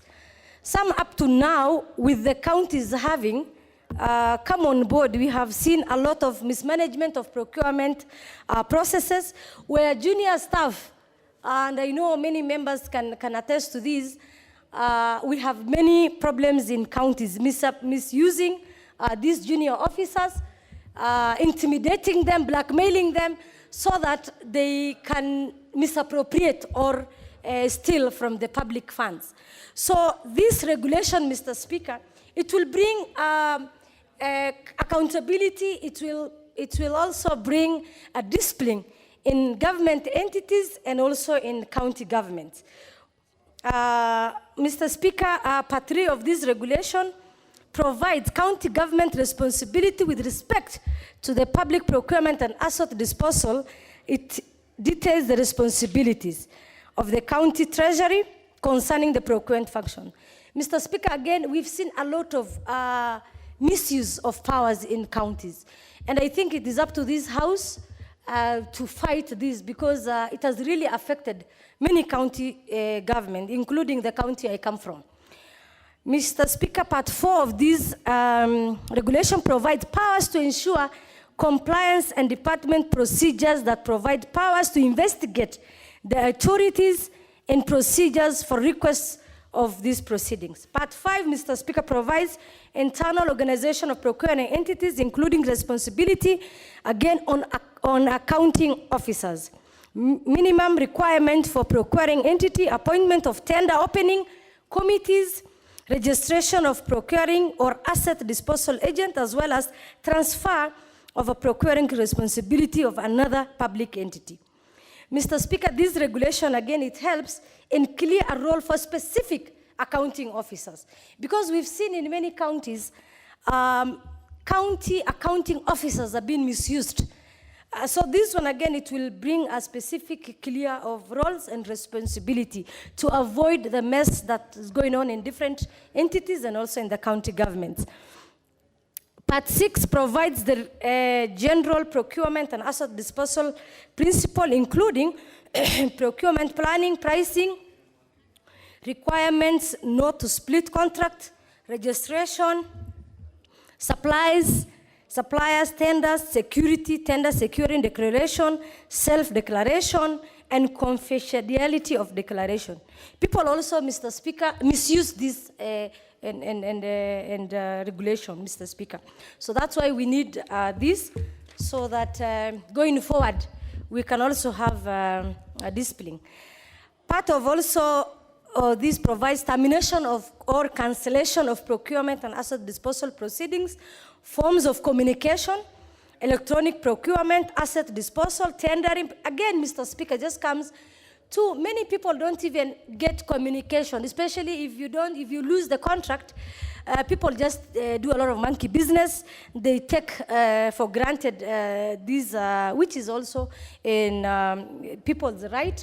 So again, Mr. Speaker, provides the basic procurement part 7 rules, including the standard tender document, the format that will be used again in the procurement procedure, registration of the suppliers, invitation to tender opening and evaluation. Mr. Speaker, what we really, this regulation will seek or ensure is transparency, so that whoever gets the contract, it's in terms of merit and not people misusing and these powers being given to them. It also provides post-qualification notification, intention to enter contract. Mr. Speaker, Part 8 provides for classified procurement methods, procedures, including justification for the use of classified description, Mr. Speaker. Part 9, methods of procurement of good works, services, including the threshold, advertisement of the open tenders. It covers 2-stage tendering, design, competition. Again, Mr. Speaker, it's all about transparency and about due process being followed, and which many entities and county government, again, to say so, they don't follow. Last, procurement consultancy, again, Mr. Speaker, services provides for the time of preparation, for expression of interest, request for proposal. Part 11, forms of procurement contract, the publication, amendment or variation of contract report performance, security complex, specialized contract, monitoring, termination, handover, and acceptance of goods and work of service. 12, requirement of preference reservation of procurement services, of skills and technology, the criteria of registration, the enterprise of the group. Mr. Speaker, if I can say this, the government have made substantial efforts to have women and youths benefit from this tender. We have AGBO, and unfortunately, Mr. Speaker, many people misuse this and don't even give the priority to women and youth and people living with disability, which is also unfortunate. With this regulation, it will ensure that people living with disability, youth, women, will have space, as the government have already made efforts under the leadership of His Excellency the President.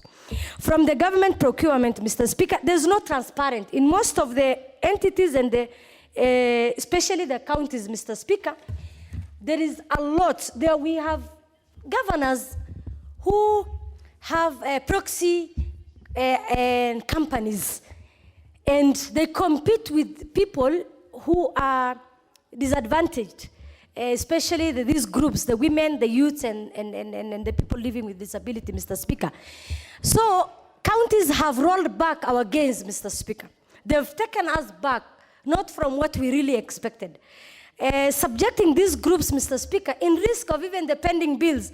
Right now, Mr. Speaker, we have many, I'm sure many members of Parliament can attest to this, we have people who have killed themselves. We have people who are sick. We have people who sold all their assets because of pending bills in county government, Mr. Speaker. So I think as legislators, we should not encourage this, especially when His Excellency the President gave orders that people should pay. All counties must make sure and pay the pending bills. Mr. Speaker, it's unfortunate that people are still misusing these powers and actually paying their proxy accounts and leaving the real people who are deserving to be paid. Mr. Speaker, there is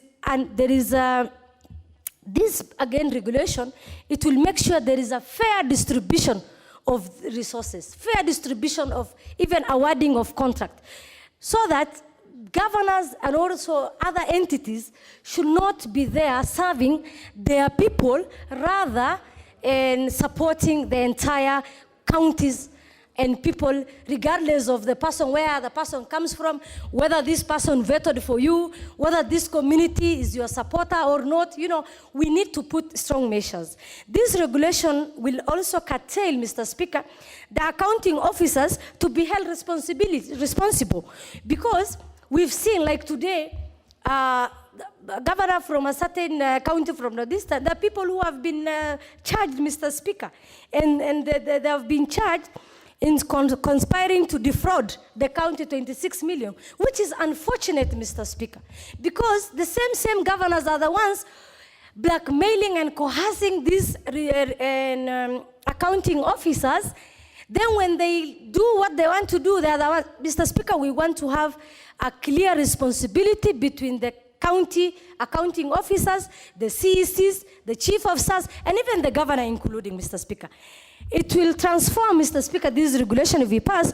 Procurement of county government will be accountable again, so that they deliver to the value for money for Kenyans, because there's a value for money, Mr. Speaker, that is involved. Mr. Speaker, Part 13 of this regulation, also it's inventory control, asset stores management, distribution of guidelines, the role of accounting officers, disposal of assets, disposal of committee procedures. Mr. Speaker, Part 15 of this regulation, administrative review of procurement and disposal procedure, hearing, notice, panel, quorum of procedures. Part 16 of the last regulation deals with offense and sanctions, impose maximum fine of 4 million shilling to a neutral person contravening the regulation, and a maximum of 10 million shillings for juristic person. This is within limits set out Section 176 of the Public Procurement and Asset Disposal Act 2015. The legal basis for scrutiny, Mr. Speaker, the committee examined the Procurement and Asset Disposal Regulation 2020. Honorable Gedi, the Vice Chair, I'm sure you're almost concluding, because I had given you a few additional minutes over and above the minutes required, pursuant to the resolution of the House on June 2nd. So you better be concluding, okay, because you are on borrowed time. Okay, Speaker, thank you. As I said, this is a very important regulation. And actually the third that has come to this House because of the Article 15 of the, because of Article 115. Mr. Speaker, let me just be brief and say the committee examined the procurement and found that, undertaken the following gazette. One, I'll just be quick, that one, the statutory instrument regulation were published on 22nd of April, submitted to the Clerks National Assembly on 30th of April. So in terms of the statutory instrument, it was okay. On public participation, Mr. Speaker, the regulation making authority demonstrated public participation was adequately conducted. And the task force that came before the committee was the Council of Governors, the public participation, it was the Council of Governors, KEPSA, the professional bodies, the Public Procurement Regulatory Body, the suppliers management of accounting officers of ministerial department agencies, county executive committees, and finance, civil society, development partners. That one itself can tell you they were satisfied with this regulation. Thirdly, the county participation forums, 43 out of 47 counties between 19th and 9th of October also participated in that public participation. The cabinet approved on 22nd of December engagement with the Attorney General's office, republication, engagement with the Committee of Delegated Legislation, Mr. Speaker. So in a nutshell, Mr. Speaker, the committee was satisfied, and that regulatory impact statement also do not require, the regulation do not require regulatory impact statement, meaning Section 6, 7, and 8 of the Act since they seek the regulate procurement procedures, both national and county levels. The committee recommends, Mr. Speaker, finally, that having examined the public procurement asset disposal against regulations 22 against the Constitution, the interpretation of general provision, the procurement and asset disposal statutory instrument, the committee recommends that the House approves the said statutory instrument in accordance with the Section 180 of the Public Procurement Asset Disposal Act of number 33 of 2015. Mr. Speaker, lastly, let me not leave the floor without thanking the members of the Committee of Delegated Legislation for tirelessly efforts they've made to this contribution that they've made to this regulation. I beg to move and request Honorable Wambugo Munene of Kirinyaga Central to second. Thank you, Mr. Speaker, for the time. Honorable Honorable Munene, please be reminded you have 5 minutes, max. Yes, you get the mic in a minute. Thank you, Mr. Speaker. And I must say from the outset that these are one of the few regulations which normally come to this House and request this House, the whole House, to approve. Because ordinarily, we normally, once we approve, we normally just write to the entities. But this is one of those few regulations which calls on the whole House to affirm the decision of the committee. And I must say it is because of the importance of these regulations. Because these regulations, Mr. Speaker, once they are approved, and I believe we will make a proper case, and we have, for the House to approve, they are going to assist, especially the national government and the county government, on how to proceed with the procurement henceforth. Because we all know that the most of issues, especially when you come to corruption, they zero on when we are doing the tendering, when we are doing the procurement, and when you are also disposing the government asset by the public bodies. Mr. Speaker, the regulations as published, they have really captured and laid down a proper procedure, well detailed, articulated, and very clear, and also very easy to understand, that going forward, if these regulations are approved by this House, you can only fail to follow them if you so wish. You will not be able to say that there's something which was very clear, which may be that procurement went the wrong way. Mr. Speaker, we all know, and I think even the recent case from where the county I come from, we all saw that most of the issues touching on the impeachment of the governor were more or less to do with procurement. And even, I think, most of the governors who have been brought before Senate, and even ECC, most of the cases they have taken to court, most of them touches on the procurement. Because that is where corruption is, and that is where issues of good governance are. These regulations, if passed by this Honorable House, will ensure that going forward, there will be more accountability, because they have laid down the process, the procedure you are supposed to follow when you are doing procurement by any entity, any public entity, be it national or county government. The regulations also will bring about also transparency, because they have also laid down the process to be followed and very clearly put what you are supposed to do, so that the procurement process or the disposal of any public asset is above the board.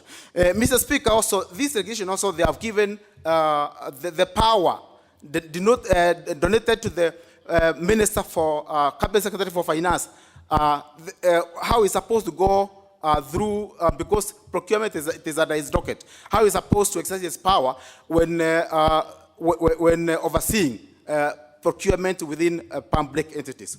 Mr. Speaker, most importantly, our committee was more or less concerned to ensure, by ensuring that, apart from seeing whether the regulations are okay, but the most important thing and the work of the Delegated Committee is to ensure that the regulations really satisfy the requirement of the Statutory Instrument Act. And the main one, the first one was to ensure that they were published and submitted to this Parliament within the statutory timelines. And we are satisfied as a committee that was done.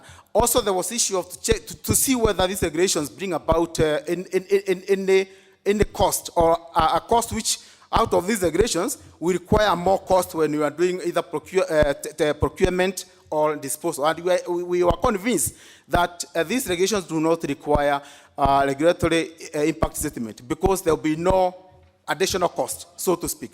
But most importantly, we are to assure ourselves that these regulations clearly public was involved. There was adequate public participation. And I think for the 2 years I've been in that committee, if there are some regulations which really public has been involved, it was these regulations. There was extensive consultation. 43 out of 47 counties, various bodies, all bodies which are involved, or which we may say they have interest in procurement, were really involved, including the regulatory authority. So, Mr. Speaker, these are regulations which I think, even as we are considering them, we feel that even they ought to have been brought earlier, because they are supposed to give effect to 2015 Public Procurement and Disposal Act. But they have come down 5 years down the line. But when I say that done, I think we are the country, if we approve these regulations, the country will be going in the right directions. And I do urge the members, honorable members of this House, to concur and agree with the Committee on Delegated Legislation and approve these regulations. I thank you, Mr. Speaker, and I beg to second. Very well, honorable members. I'm sure members did note what Honorable Munene and Honorable Gedi did note, that ordinarily these instruments don't come to the House, especially if there is an approval at the committee level. But this specific one and few others actually required to be approved by the House, by the law. So it's good for members as a debate to take note of that. Honorable members, I will propose a question that this House adopts the report of the Committee on Delegated Legislation on its consideration of the Public Procurement and Assets Disposal Regulations 2020, legal notice number 69 of 2020, laid on the table of the House on Thursday, June 25th, 2020, pursuant to provisions of Section 180 of the Public Procurement and Assets Disposal Act 2015, approves the Public Procurement and Assets Disposal Regulations 2020, published as legal notice number 69 of 22nd April 2020. Let the members have an opportunity to speak to this. It's a very extremely important piece. Honorable members, I also want to remind us that the House actually solved on such a matter. We will only have 5 minutes per member, so for you to organize your thoughts accordingly. Shall we start with Honorable Oduol Adhiambo? Yeah.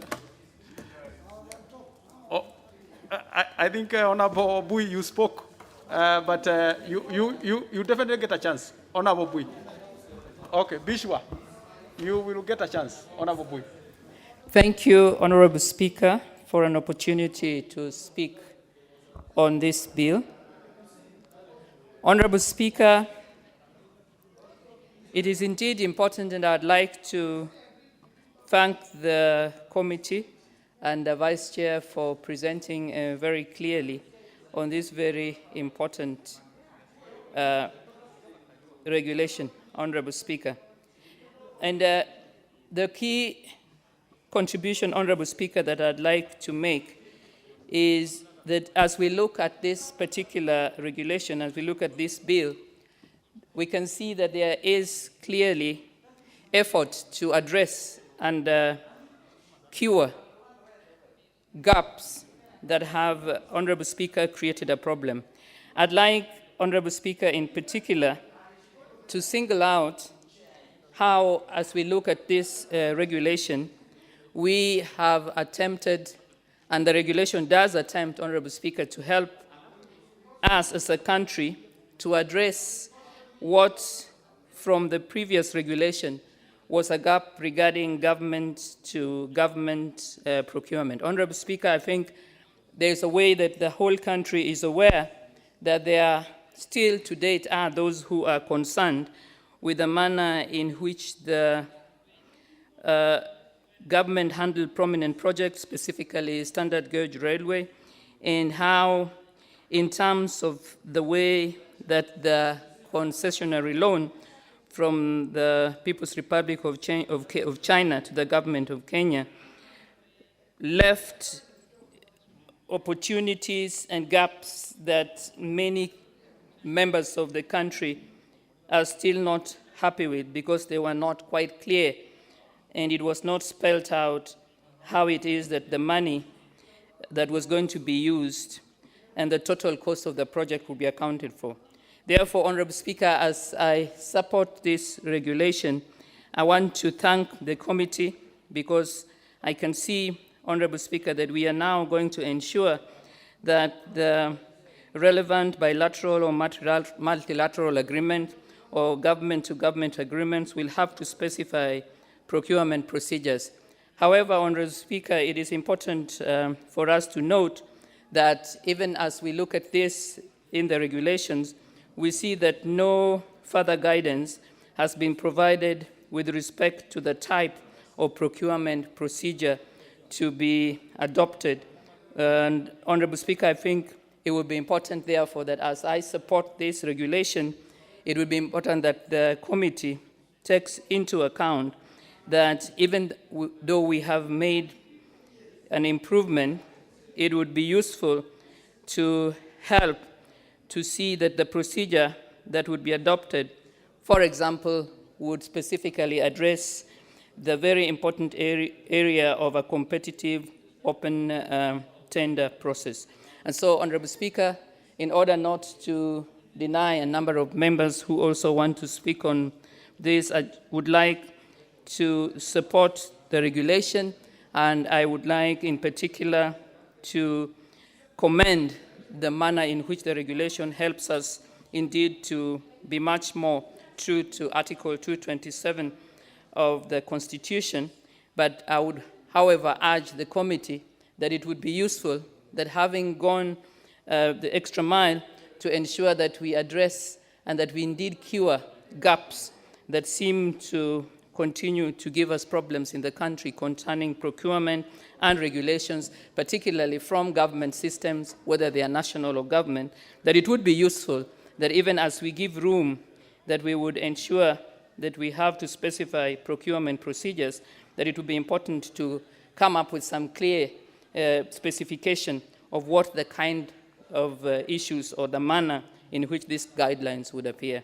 Honorable Speaker, with that, I'd like to support the bill. Thank you, Honorable Speaker. Honorable Bui. Thank you, Mr. Speaker, for this opportunity.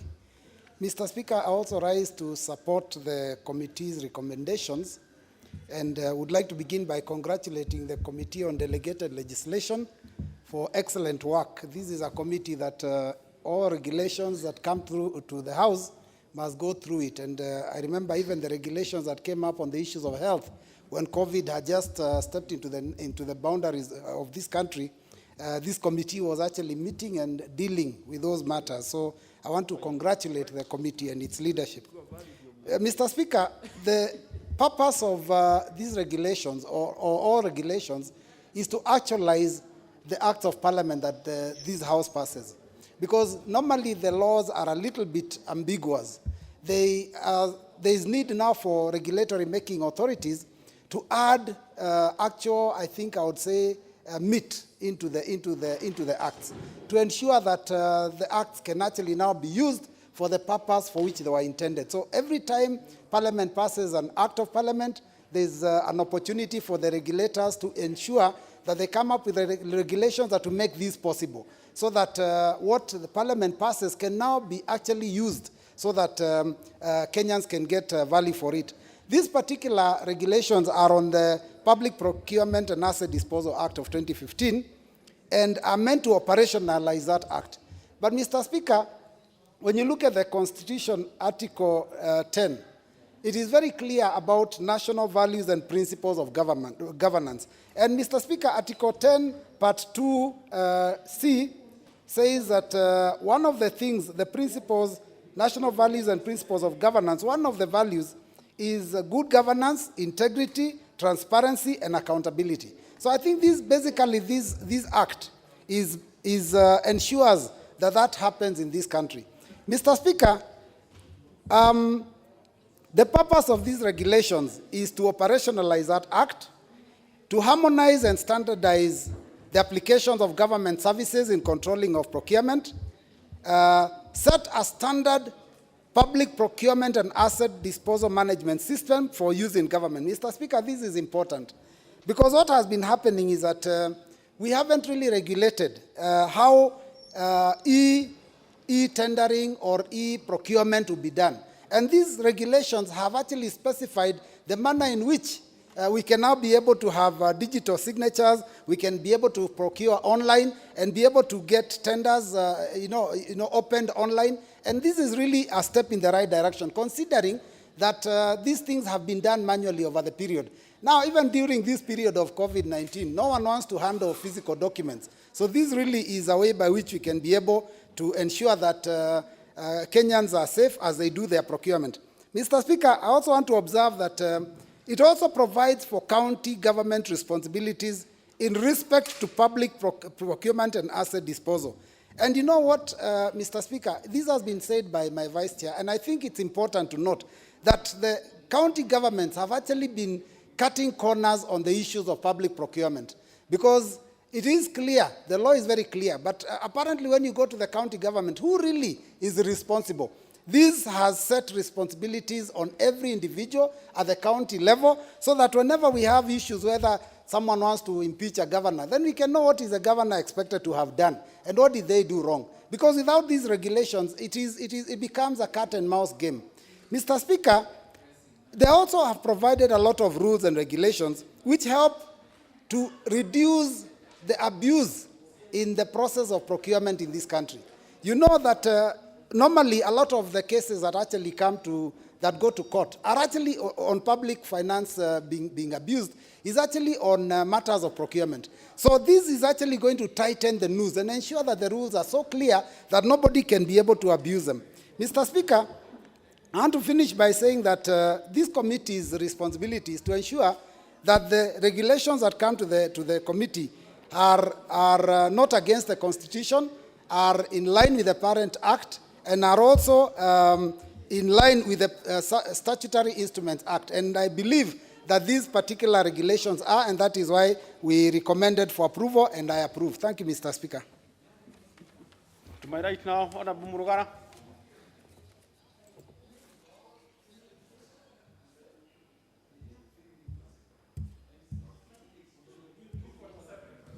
Thank you.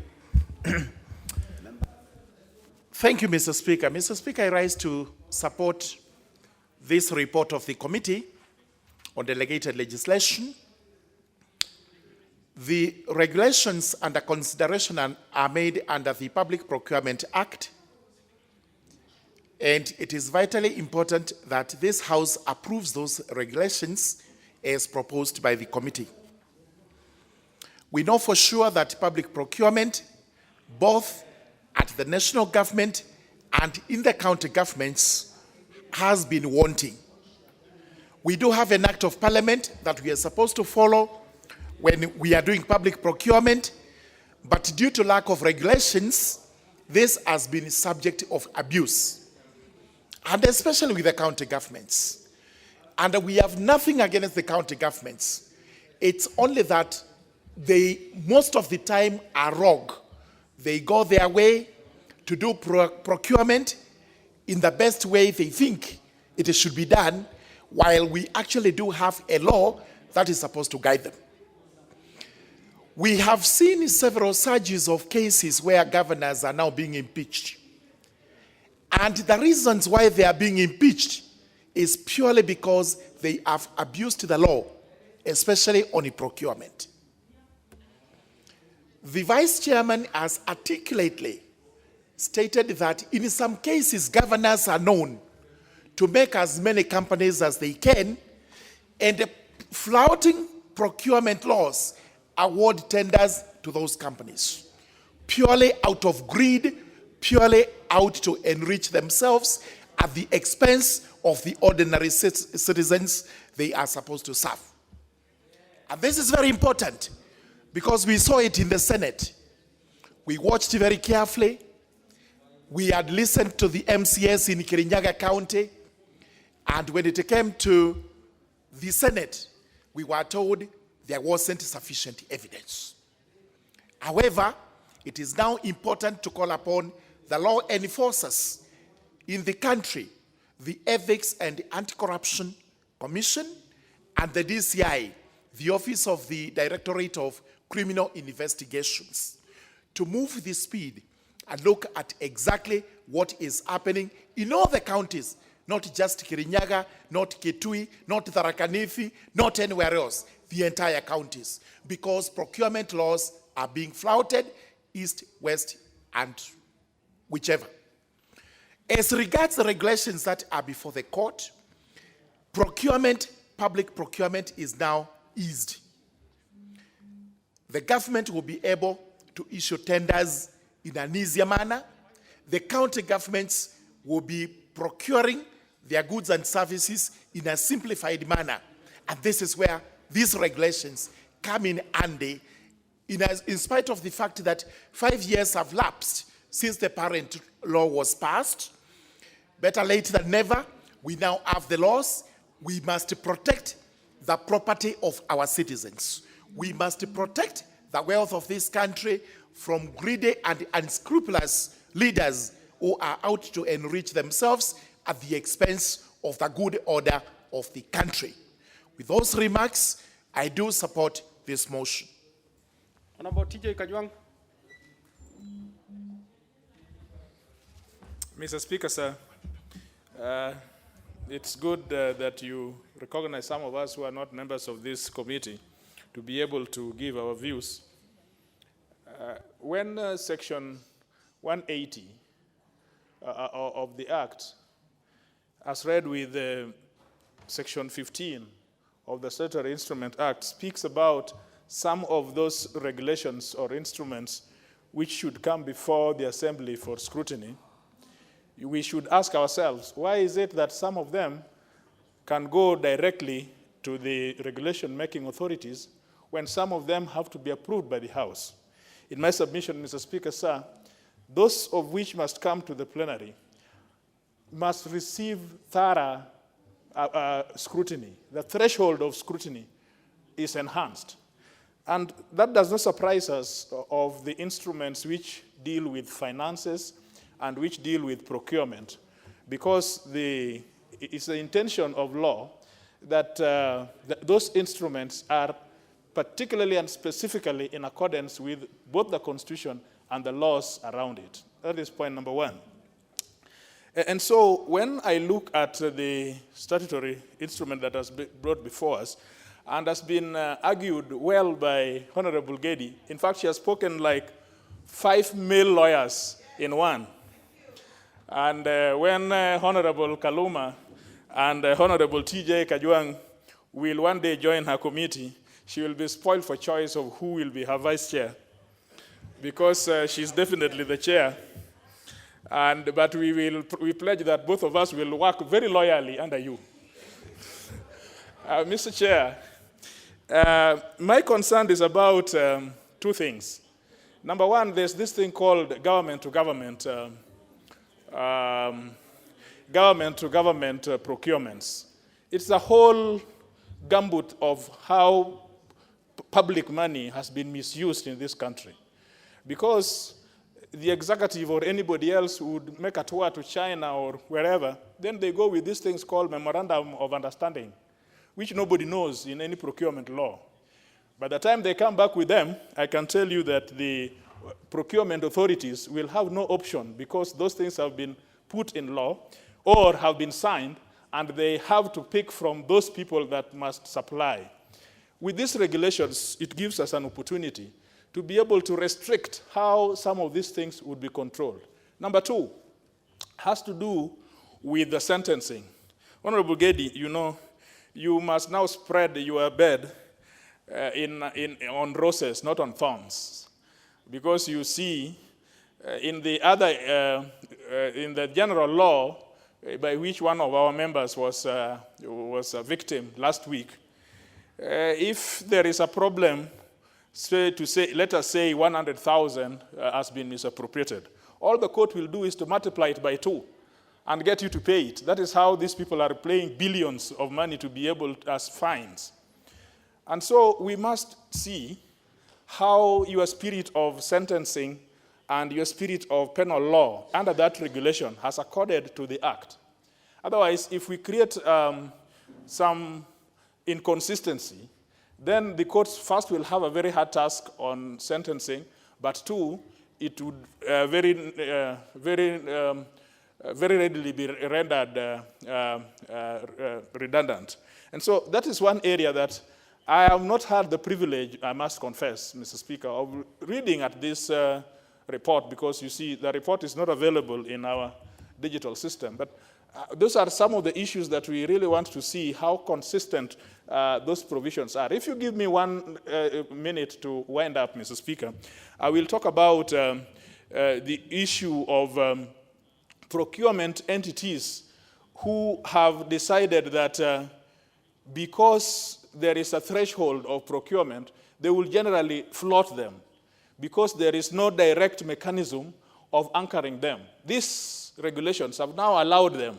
It is like it has broken the procurement law in smaller bits, that now they can know even how to do e-claims, they can now know how to do disposals and so on. And so those of us who are in Public Accounts Committee or in special funds and so on will now have instruments by which they can hold the regulating, the procurement entities. I thank you, Mr. Speaker. Oh, you're done? Well, I give you that a minute to conclude that thought. Yes, that the public entities that have the committees which have the oversight responsibility or mandates by Article 94 and 95 now will have direct legislative power by which they can withhold the procurement entities, so that a procurement entity cannot come there and say that, well, you see, the law did not go into telling me how then these mechanics can be worked. I thank you, Mr. Speaker. Shall we have Honorable Garane, member for Agdera? Thank you, Mr. Speaker. Honorable Speaker, first I want to thank the committee for doing a commendable job, for bringing these regulations on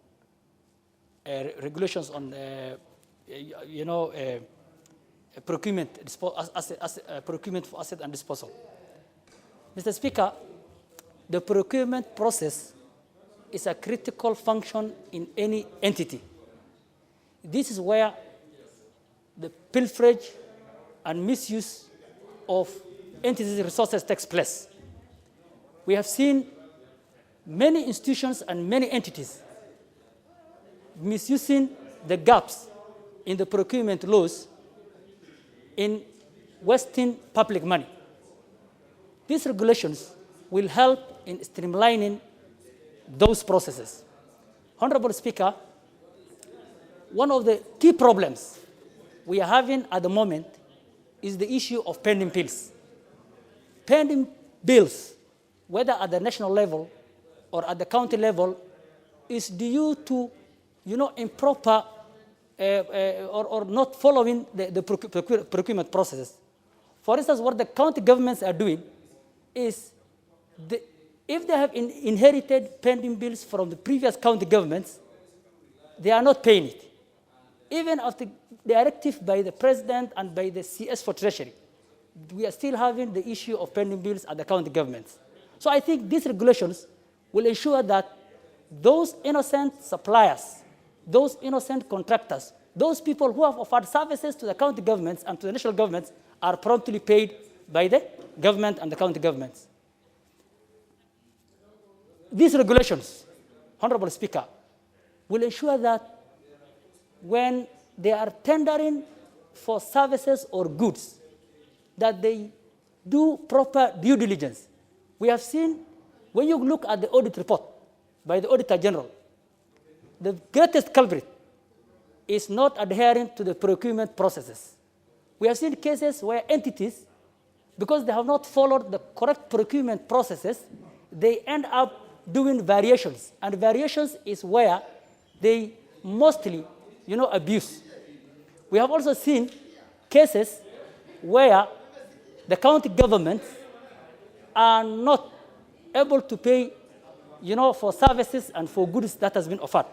Therefore, these regulations done by this committee of delegated legislation is very, very important, and I support it. Thank you, Mr. Speaker. Thank you, Honorable Speaker.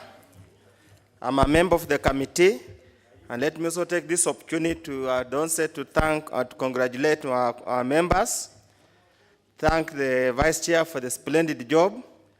But just to correct CJ, our chair has left. There's a chair presumptive, and when he comes to the committee, he needs to recognize the chair presumptive so that he can work with us as we go forward. Honorable Speaker, these particular regulations are made pursuant to Article 227 of the Constitution of Kenya that requires that any process of procurement of government goods and services must be fair, equitable, transparent, competitive, and cost-effective. Honorable Speaker, the truth of the matter that based on the history, based on the numerous causes in court, based on the numerous complaints that have not been brought before court, we have not lived with the spirit of the Constitution. Honorable Speaker, what emerges all over is that we have such a skewed procurement process that seems to be predetermined from the word go to the detriment of hard-working Kenyans and to benefit a few. Honorable Speaker, these regulations likewise are made under Section 180 of the Public Procurement and Disposal Act of 2015 that mandates the Cabinet Secretary to make regulations, and unlike other regulations that have come here before, they must come to the plenary and get approval of the whole House. This presupposes the importance, this states the importance, emphasizes the importance attached to these regulations as far as government procurement and general procurement is done in the public sector. Likewise, Section 181 of the same Act requires the Cabinet Secretary to prepare a code of ethics to oversee or guide the procurement profession in undertaking their job in the procurement process. I hope the Cabinet Secretary will move with speed to prepare that particular code of ethics so that some of the drama, some of the obvious illegalities, some of the immoral decisions being made by procurement professionals will not continue to be manifested in this country. Honorable Speaker, as we have always said continuously, corruption in this country starts at the budgeting stage, it is perfected at the procurement stage, and then is actualized at the time of payment. Honorable Speaker, I can assure you, and many Kenyans will tell you, it's practically impossible to get a government tender through a fair and transparent manner. Many times, before even the tenders are advertised, the likely winner is already known.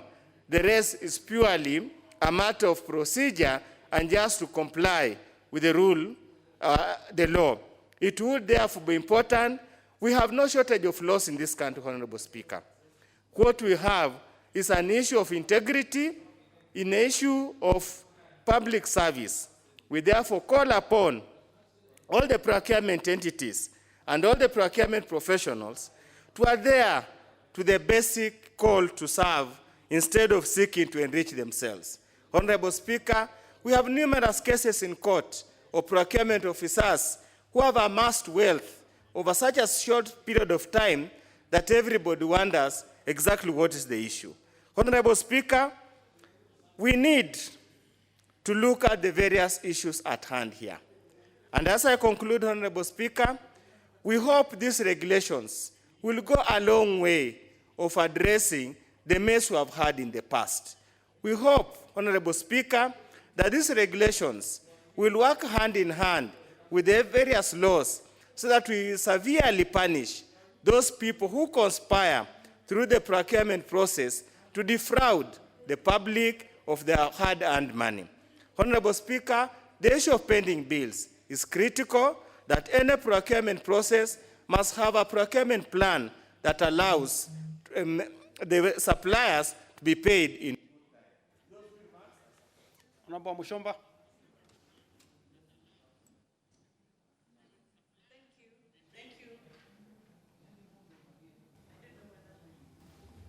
Order, Honorable Mushomba. 278, thank you. Order, Honorable Mushomba. You shall have your mask on.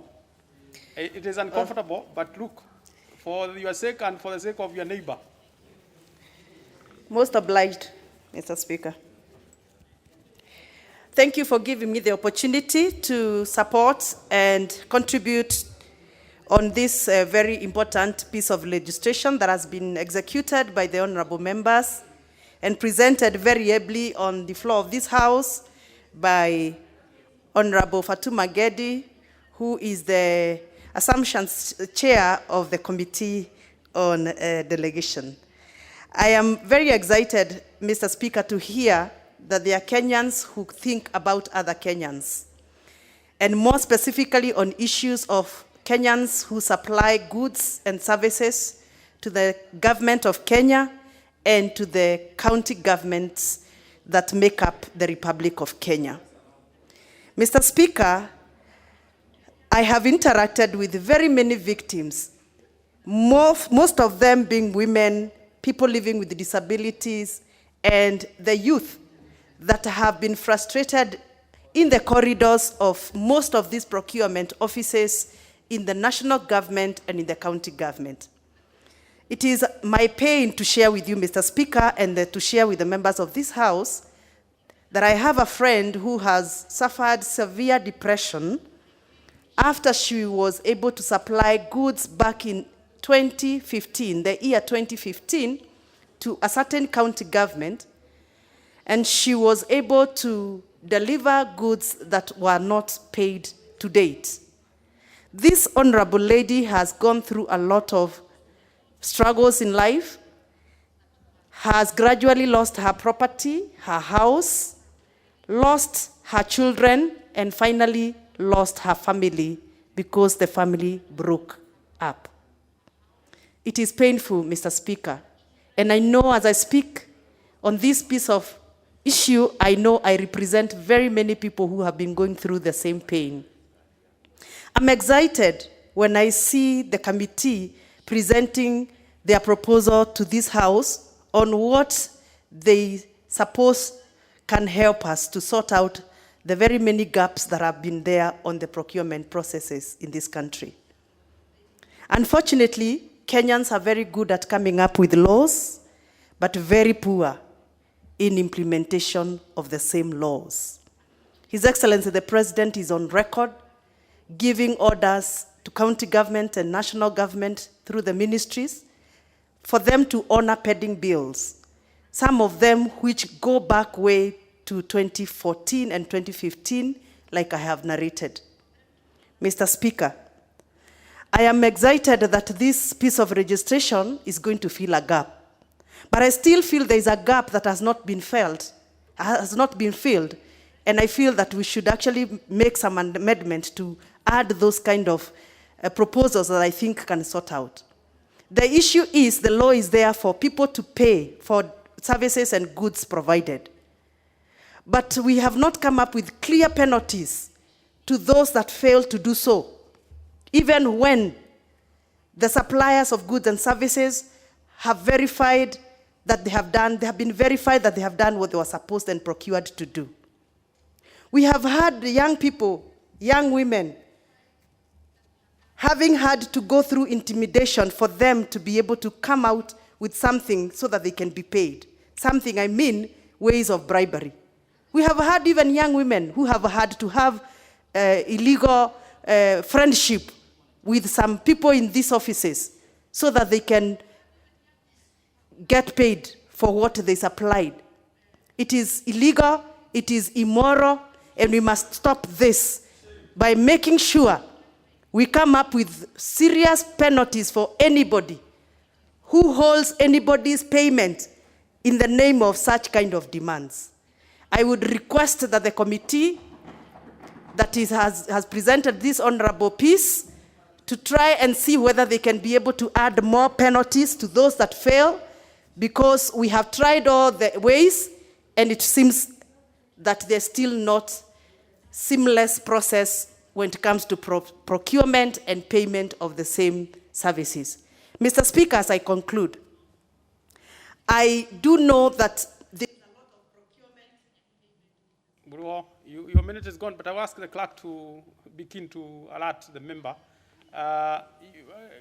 Could you conclude that thought, because I do appreciate we didn't alert you.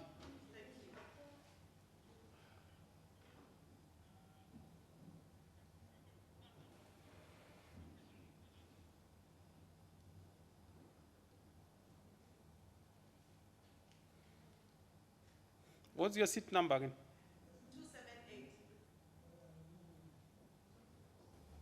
278. Thank you. There you go. Thank you, Mr. Speaker. I appreciate. 45 seconds. As I wind up my thoughts, Mr. Speaker, I was recommending whether we can have a black book in this country where we can list offices that fails to oblige and to honor procurements, payments of people who have been verified to have done what they're supposed to have done and ought to be paid, and they have not been paid. And I would recommend that this blacklisting start off all the way since the county government and the devolution processes started in this country. With those very many remarks, Mr. Speaker, I support the regulations. Thank you. Honorable Manzo.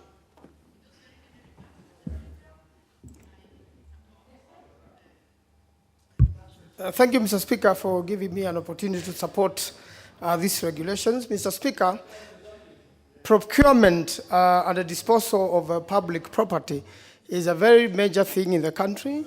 All the budget we do, Mr. Speaker, ends up in the national government and the counties. And at one point or another, there has to be procurement of what the government is buying at the national level and the county level. Mr. Speaker, the law which has been there is very good, but now has been lacking in terms of regulations which have to be made under this particular act. And now that the regulations have come forth, Mr. Speaker, these regulations are very good, and they seek to regulate the process of procurement and the disposal of public property, Mr. Speaker. Mr. Speaker, there has been challenges in the last 5 years since even the county government started. A lot of people, Mr. Speaker, have done tendering, and the tenders have been guided in a way or another, and the person to be able to procure the work or to do the work is predetermined, Mr. Speaker. These regulations seek to make sure that as much as possible there is control and the law is followed when it comes to procuring and the disposal of public property, Mr. Speaker, or even when whatever job is done for the government at the national level and the county levels. Mr. Speaker, one of the biggest problems have been pending bills. Mr. Speaker, one of the big issues, especially in the counties, have been people who have worked for the county.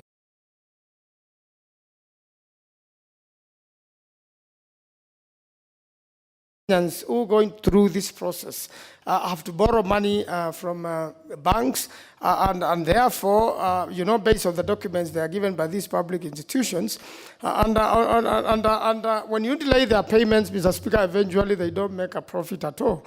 And some of them, this is the job they're involved in. Mr. Speaker, now the law allows, people with a disability and also young people to be able to participate in these processes and to be able to benefit as a bona fide Kenyans of this country. So, Mr. Speaker, one of the issues which has come out very well in this regulation and is important is a punishment, is the fine, which is fairly substantial for anyone who breaches any of these regulations or the law in relation to procurement. There are also a lot of matters pending in court in relation to tendering. And with this sort of law and regulations, Mr. Speaker, now that has been eased. The backlog in court, which has also been affected by COVID-19 now, will be sorted in one way or another. And again, also, the tribunal which deals with the procurement issues, Mr. Speaker. Therefore, this is a law which, once approved, and I believe members of this House will approve it because Kenyans have waited for it for long, will be able to smoothen those processes, and not only procuring, but also disposing of public properties. Mr. Speaker, a lot of times, when a government property is being sold or is being acquired for another party, Mr. Speaker, it has tended to go by a very low price. And again, I want to say that, Mr. Speaker, it's so much a matter of ethics. It's so much a matter of the person wanting to serve his country, Kenyans not wanting to steal from the state, and the people not taking an unfair advantage to enrich themselves to the expense of others, Mr. Speaker. And I believe now, once these regulations are in place and are applied strictly, we'll be able to make Kenya richer. We'll be able to all of us to own the property of Kenya and to protect it through this law, so that we can make sure, Mr. Speaker, whoever deserves a tender gets it rightly, and they go on to do the job properly for value, and they get paid in time so that they can be able to take care of their families and their businesses, Mr. Speaker. I want to really urge members to support this and say that the committee has been doing a great job. Really, really congratulate the committee for the many hours it is to go through these processes keenly and they make sure that the country is served. I thank you, Mr. Speaker. Honorable Nyikal Wabura. Thank you, Mr. Speaker, for giving me the opportunity to contribute. Mr. Speaker, procurement is the main vehicle of execution of all public projects. As my honorable member said, all the money in the project is expended through procurement. And Mr. Speaker, it is this process that ensures that projects are completed, the quality of the projects, the cost of the project, and the absorption of the funds that we actually appropriate in this parliament. So it's an important function. Mr. Speaker, it is also the greatest risk for graft and corruption and loss of funds, in which both the public and the business people actually equally suffer. Mr. Speaker, there is therefore a need to have a clear structure of handling this. The Act itself, Mr. Speaker, gives very clear guidelines, but it is this statutory instrument that will actually give the details that will guide how the processes take place. It will give clear identity of the roles of people responsible and the responsibilities that the different people hold. It gives the precise processes of advertising, bidding, opening of the tenders, the types of tenders, even the monitoring of the processes, if it is a case of construction or whatever process we are dealing with, or variations if there are the need for that. And those are the areas where we actually make losses as a public, and those are also areas where the businessmen actually can lose their businesses and actually wind up. So, Speaker, it will also give the processes for termination, how the terminations are handled. And you know, Mr. Speaker, you've heard of the big funds that have been given. There have been processes where tenders are actually purposely made faulty, terminated in a faulty manner, and the public, the government and the public ends up paying huge amounts of money. And there are craft business people who have actually perfected the issue of faulty terminations. It starts as the process starts, and they know this will be terminated, and they know that it will be faulty, and they know that we'll get money. So it is important that the details are in the place. Mr. Speaker, in disposal, the public has lost great amounts of money. Public property, huge public properties have actually been disposed of at a song. And it is all by design. And the designs are because the generalities of the law give the loopholes which are used by crafty people to actually acquire public property. So, Mr. Speaker, I do support this, and these regulations will, as the Vice Chair went through, actually gave clear details on all these areas, and we actually believe they'll protect the public, they'll protect the business people as well. But, Mr. Speaker, it's also hoped that this will support the counties. As you can see, all the attempts to the MCAs on to impeach the governors are all on procurement. But there's a big issue, even if we have them in this country in devolution, that we have not addressed. The counties are supposed to be independent entities, independent but dependent. But we have not found a way as a country of actually ensuring that policies and standards that are a national function are actually applied, monitored, and enforced at the county level. So even when we have this, that is a matter that we should actually look at. So, Mr. Speaker, I do support the motion to approve these statutory instruments. Thank you. Honorable Pondo, Kaluma. Chair, Mr. Speaker, I thank you for the report coming on this public procurement and disposal law. From a committee, I was among the members to serve in when it was first established in this House in 2013 under the new Constitution. As Speaker, on matter procurement, we ought to be more bold than we have been. It is under the realm of procurement that corruption, in fact, is built in this country. The rate at which we are procuring for goods and services is too high. And you know, Mr. Speaker, these monies we budget and appropriate cannot leave the coffers into the pockets of people without passing through that system. As Speaker, I had a benchmarking trip with the EACC and the DCI to Rome, Italy a short while back. And Mr. Speaker, they did reveal that as against the black book we are talking about, no company can engage in public procurement whose valued by the equivalent of 100 million Kenya shillings unless you are approved by government agencies and you are in what we call the white book, not black book. And Mr. Speaker, Italy has a procedure which I think we should incorporate in our procurement system. That procedure incorporates what in that country is called Anti-Corruption Authority, EACC, so that the authorities in charge of corruption are part and parcel of the procurement system, not coming at the end when monies are just being validly paid because some papers have been made to look well.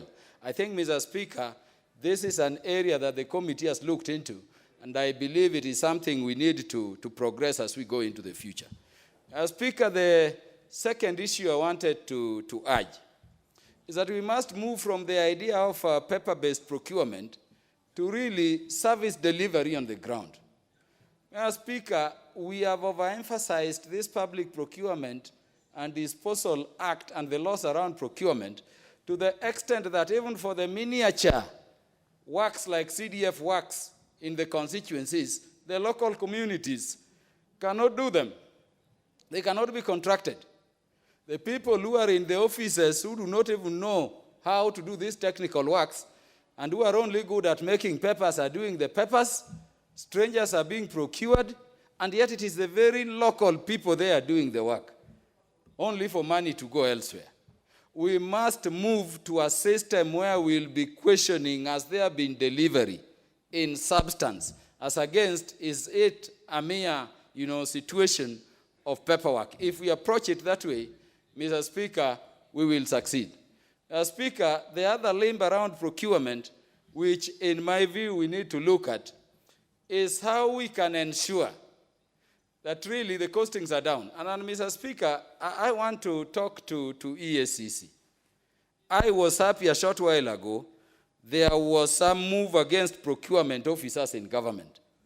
In my own constituency, when I was elected, I sat with these county procurement people, or people at the county, the national government people, and asked them, what is the cost of a classroom? They tell you it is 1.8 million. I chased them away from that meeting. And Mr. Speaker, I ended up doing 2 classrooms to completion at 1.3 million, and I continue to date. We must have penalties which will make people fear the idea that through procurement or being merely neat on paper, you can enter, into the public coffers and eat the monies. Mr. Speaker, if we do that, and we look at the procurement regime in better detail, then we would be helped.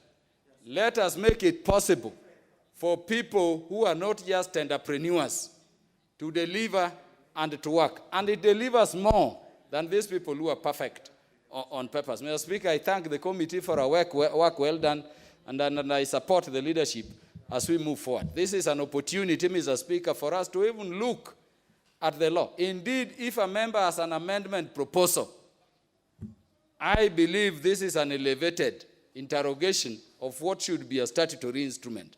We can prefer those amendments and enrich, these regulations into something that will serve our nation. But I thank you, Mr. Speaker. Honorable Gugedwati.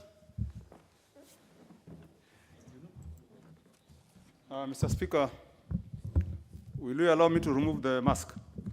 Well, I have to use it. Let me use it. I'm going to use it. Thank you very much, Honorable Speaker, for giving me a chance to speak on this bill.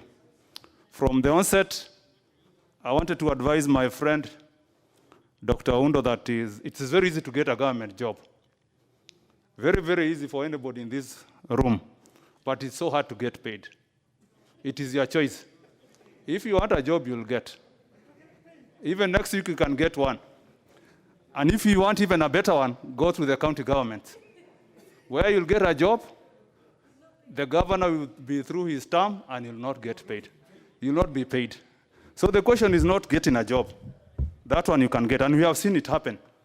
And you have heard what the incoming chair has said, that we have so many pending bills, especially in the counties. The problem has been payment. Otherwise, I really want to thank the committee for the good report. I've looked at the report. Thank you very much. It is now allowing for digital signatures and electronic submission of documents, which was not happening. This is very good. But there is only one thing which I didn't like. You allow for electronic submission of documents. Then you say that for the tender security, you have to take it to the procuring entity physically. That is not good. That one we need to review. The other thing, Chairman, Honorable Speaker, I wanted to say, although we have reviewed these regulations are still not favorable to our people, especially the youth, upcoming businessmen. They'll still remain unfair and will continue seeing Chinese for many years to come. One of them is tender security, which we keep on talking about, and it doesn't add any value. You want our people to tender for a job, and most of them are poor. You want them to have cash bonds, bank guarantee. Where are they going to get this money? And you know our country. And especially if we are going to help the youth, this is something we need to do away with. The other thing which has frustrated many Kenyans who have performed very well in other sectors is something called performance security. And Honorable Speaker, I wanted to demonstrate. If you are to get a job worth 1 billion, a road somewhere in this country, and that one is a very small road, the government entity would require you to provide a performance bond of 10%, which is 100 million. To start that job, because you don't have the 100 million, maybe you would want advance payment. You'll be required again to secure that advance payment at about 10%, which works out to 100 million again.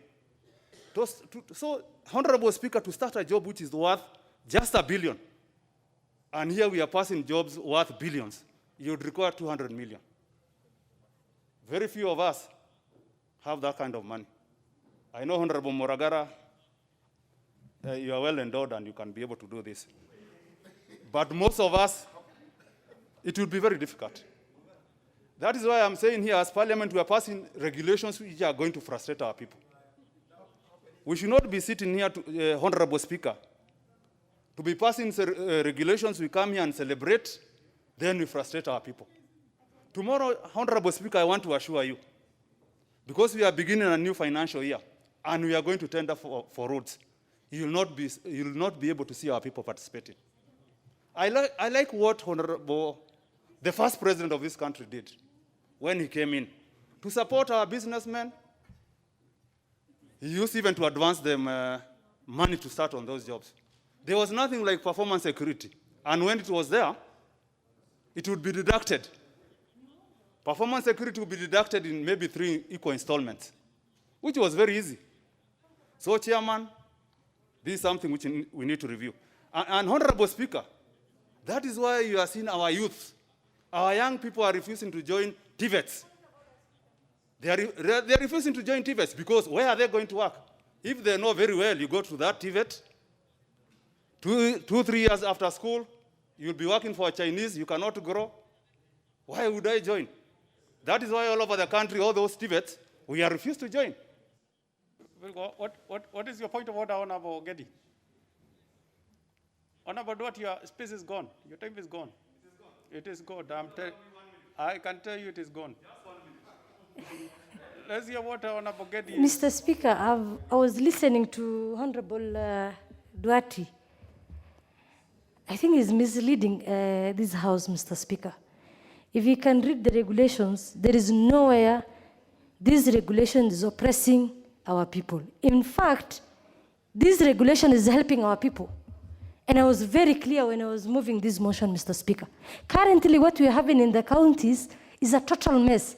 And that is what we want to kill. If we bring transparency and discipline in this regulation, Mr. Speaker, in the counties and even in the national government, our youths and women will have an equal chance to do business and they will be paid.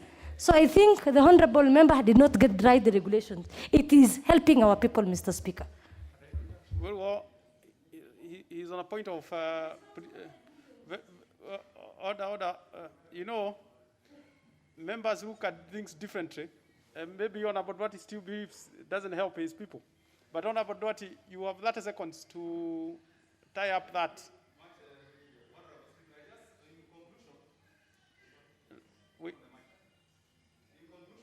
Wait, just a minute.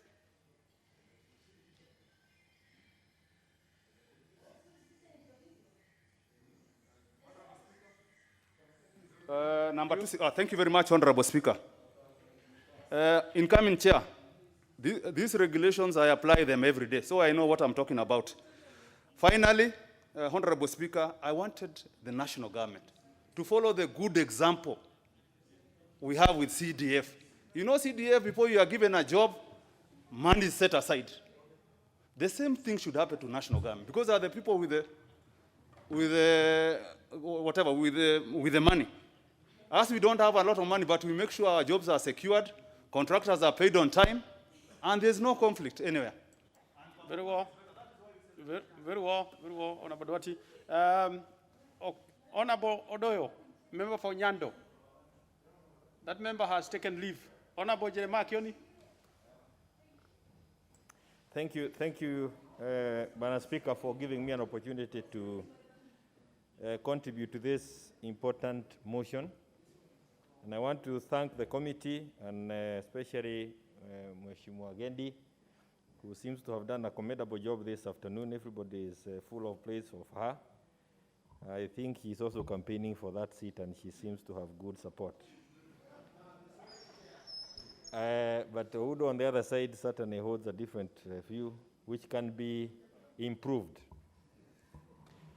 Mr. Speaker, these regulations are actually in answer to Article 227, if I'm not wrong, of the Constitution. And that article of the Constitution requires that we use our public resources effectively in the most efficient manner and in the most transparent and accountable manner. And I want to thank the committee for coming up with these regulations. Certainly 5 years down the line, I think the act was passed in 2015. And I am certain that as they were coming up with these regulations, they will have paid attention to the many judgments and rulings that our courts have delivered on these issues when we did not have the regulations. And I know that if that was done, we certainly have a very good document that will help us move this country further. But Mr. Speaker, I know that the members have talked extensively on the issue of procurement. But there is the sister to it, the disposal of public assets. And I know Mheshimiwa Karuma alluded to this. We lose a lot of money in this country because of the way public assets are lost. And Mheshimiwa Nyikal also spoke to this. There's a lot of corruption. Sometimes even more money, we may be losing more money in disposal than procurement. People will sit somewhere and conspire on how to dispose a public asset, be it a vehicle or even a piece of land, a building, and the rest. But now that we have a procedure that needs to be followed, I think it is important that we pay attention to that procedure. But even as we are doing that, Mr. Speaker, and again, Duarte alluded to this, though I don't agree with many of the other statements that he made, including that our young people should not go to Tibet. He was really a prophet of doom this afternoon. And it's like we came to sit here to pass law that really, and you know we cannot come to Bunge and we all conspire to pass laws that are against our own people. We come to represent the people. So I don't think quite a bit of what he said is accurate. In Daragwa, we are keen to join the Tibet. We are actually waiting for it to be opened because the young people, we have huge numbers of young people who want to join the Tibet. And I want to encourage young people all over the country. You may not get employed tomorrow, but you have a certificate, you have a degree, you have a diploma, go for it. When employment opportunities come, it will never be given to those who refuse to go to those Tibets. You will always be there crying. But back to this issue, Mr. Speaker, is that CDF seems to have come up with a solution to many of the problems that we have in this country. And we want to continue commending that board and the body. And even when we are going through this BBI, any person with an idea or a dream of doing away with the CDF is really doing away with one of the most efficient way of using public resources. We will need to make sure that we guard it, we protect it, and make sure that it is used, even if not by members of parliament. It's a model that must be allowed to go on in this country. Because the 100 million shillings that we are given, it cannot be that I've used all that time. But the 100 million shillings that we are given is conditional grant. We are given that money to use for specific things. How I wish that we can use the same model when we are giving money to our county government. We would certainly see changes in our system. And finally, Mr. Speaker, it is important that as members of parliament, we continue biting the bullet. We refuse to change or to come up with a law on lifestyle audit. The courts came up with it. They are now auditing us by force. We need to come up with a law that helps us with the lifestyle audit. We watered down the issue of Integrity Act. We need to work on it so that we help our country in fighting corruption. We need to bite the bullet as members of parliament like this committee has done, and I support and thank them. Honorable Rono.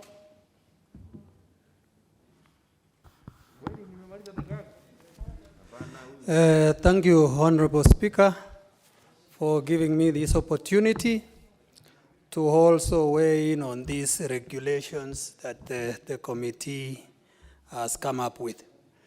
First and foremost, I want to commend the committee with these regulations. And I want to support my colleague who actually touched on the issue of payment.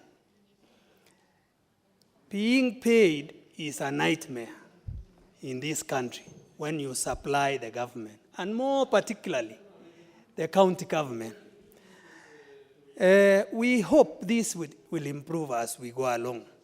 Even we have had situations where there are pronouncements from the president saying, before 30th of this month, everybody should have been paid. But come the other month, the following month, nobody has been paid.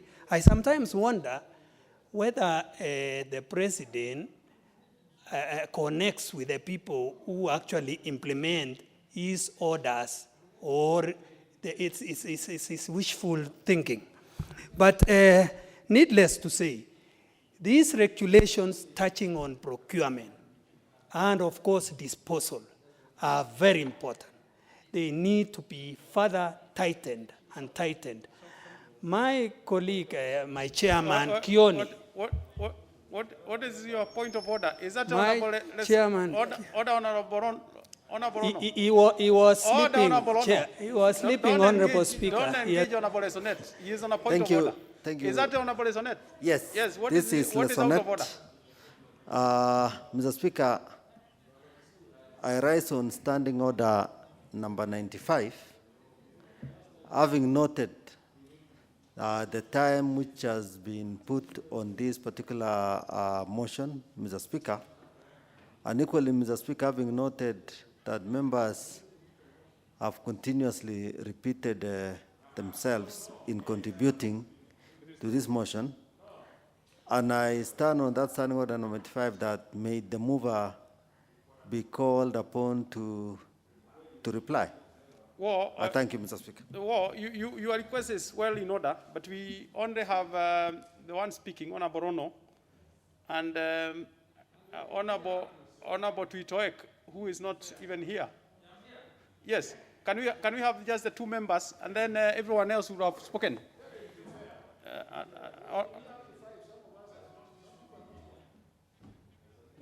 Honorable Rono, please.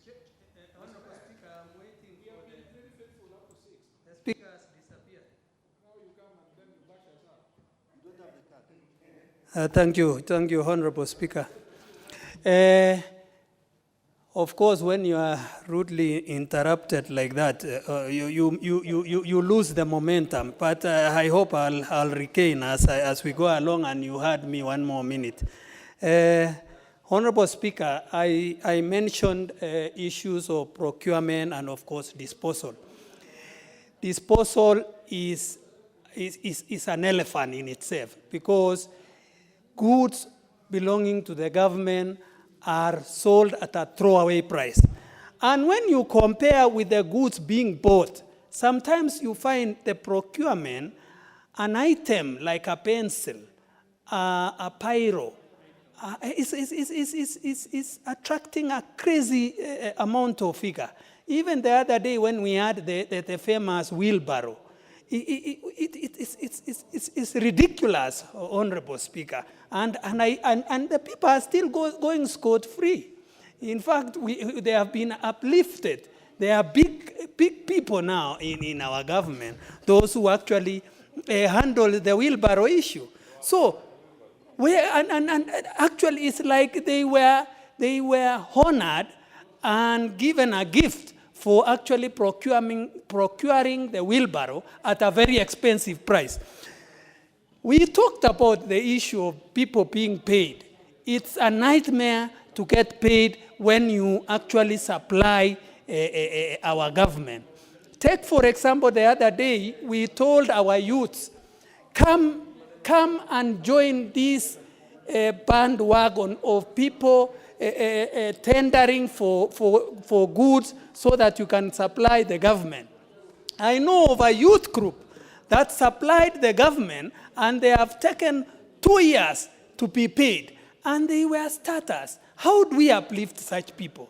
They have never seen the payment for 2 years. It should be very clear that if you are tendering for goods, the money should be in the account, not the money that you are expecting.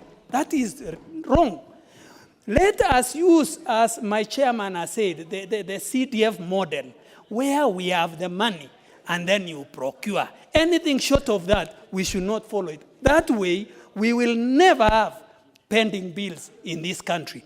Lastly, Honorable Speaker, I support these digital submissions. Of course, the world is going digital.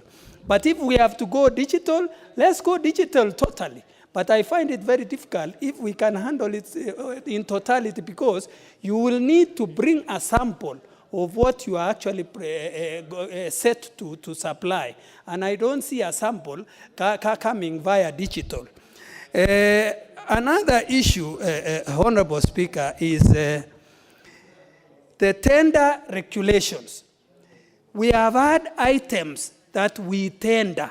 Even that committee, when they are awarding the tender, a member of that committee could even have come from a supermarket or the manufacturer, and they know so well that the price of that item is 2 times what he has come from seeing, and yet he still awards the tender because there are underhand dealings in these matters of tendering. We need to kill this, and I like their regulations. And as I said earlier, had some tightening bolts so that we move forward and we forget about these people who are overnight millionaires as a result of tendering for goods of the government. I support, Honorable Speaker. Honorable Tuitoek, then Honorable Gedi. Thank you, Speaker, for giving me this opportunity also to comment or to say something about this public procurement and asset disposal regulations. I think what's very important, Mr. Speaker, is to have an efficient system which can serve our people. One thing I've realized about procurement is that there are 2 major issues about procurement. First of all, it takes a long time sometimes to procure something. So we need efficient regulations in which things which are advertised and which have to be given out should be done in an efficient way and within a time bound. But one of the major challenges in these issues of procurement is to address the issue of young people or young entrepreneurs. I think they are really getting a challenge in terms of mobilizing funds because certain procurement rules are difficult. As was said by Ndwati, that when you put in performance bond or you put in other requirements, then the young people may not succeed. But I know the Ministry, the Treasury has been trying to be soft. They have actually not asked, they have actually waived a lot of things like experience, which most of the projects require. That shows us what you have done before, or what else, whether you have done a similar project. I think for younger people, they have tended to waive those particular requirements. So I think this particular regulation which is being given here is good.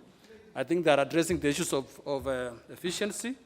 They are also addressing the issues of control and managing the procurement in government to standardize them, which is also very good because you find that some of the procurements are not standardized across the government. But I think one of the challenges is this issue of giving out jobs or procuring or giving out tender when you don't have the money based on a budget. I know most of the time many institutions give out tenders based on budgets, but they may not really have the real cash. I think we should emphasize the issue of cash because when a tender takes a long time to pay, then the overall cost of that project can go up. Because we know, like for roads, when you find the roads projects which are not paid on time, then it attracts interest. So I think it's good to actually look at this very closely so that we manage the cost of projects so that we don't really allow excessive cost for projects. So I think these particular regulations which are being given here are good, and I beg to support. Thank you.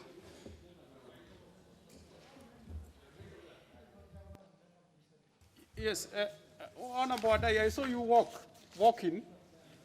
I'm sure you are engaged elsewhere.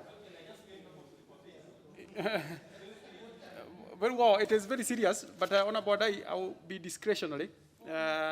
Please, if you could take your space. And then after that, we shall not open up. We shall have to have Honorable Gedi. In any case, this report also is time-bound, has specific time, which the House should take.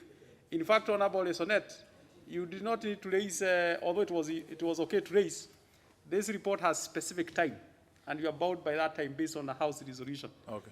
That said, Honorable Adai, then we have Honorable Gedi. Mr. Speaker, thank you very much for using your discretion to allow me to make some comments. Actually, I came running when I had my friend and member of the PSC committee, Honorable Daniel Rono, contributing very robustly, as usual, on this very important matter. Mr. Speaker, let me say from the outset that I support these regulations. But even as I support these regulations, my understanding is that the problem we have had in procurement generally is not the inadequacy of the law or the regulations. Mr. Speaker, what we have had as a problem in this country with procurement is failure by the people who are charged with the responsibility of procuring for the respective agencies to adhere to the laid down procedures and rules. And that is the problem. A bigger problem is that even for those who have been able to flagrantly abuse the laid down procedures and laws, is that nothing has ever happened to them to serve as an example to the rest, or to serve as a deterrent. That is the biggest problem. Mr. Speaker, if you look at these regulations, and including even the Parent Act, the Public Procurement and Asset Disposal Act of 2015, you will notice that Kenya is one of the very few countries in sub-Saharan Africa with a robust procurement regime. I mean, legal regime. But the question is, why then do we continuously have to face a situation where procurement becomes the single most important avenue for corruption? Why is it so? And the answer is simple, is that those who have continued to abuse these processes and these procedures have never been held to account. As I conclude, because of time, there is this issue that keeps on recurring in public procurement, the matter of the so-called direct tendering. There's also the issue of restricted tendering. Mr. Speaker, there is no better way to steal public funds, from what I have realized, than to hide behind these terminologies of direct tendering, restricted tendering, and so on and so forth. There's even a third one, which is even more curious, the so-called government-to-government tender. Mr. Speaker, my plea, even as we pass these regulations, as we approve these regulations, is that we must put in place a mechanism to ensure that those who continue to flagrantly abuse these procedures are held to account. We have seen in the counties, within a span of 5 to 7 years, people turning into overnight billionaires. It's no longer a question of millionaires, Mr. Speaker. It is a question now of billionaires. And if you look at it critically, you will find that these are people who have not labored to amass the kind of wealth they have amassed within such a short span of time. It is simply a question of people who have abused the procurement rules and guidelines to enrich themselves at the expense of the long-suffering ordinary Kenyans who continue to pay taxes day in, day out. So this House, even as we adopt these regulations, must do an introspection. What can we do as a House to empower those who are charged with the responsibility of investigating these abuses, of prosecuting these abuses, to do their work without fear or favor? Mr. Speaker, that's the question I want to leave this House with as I conclude. Thank you.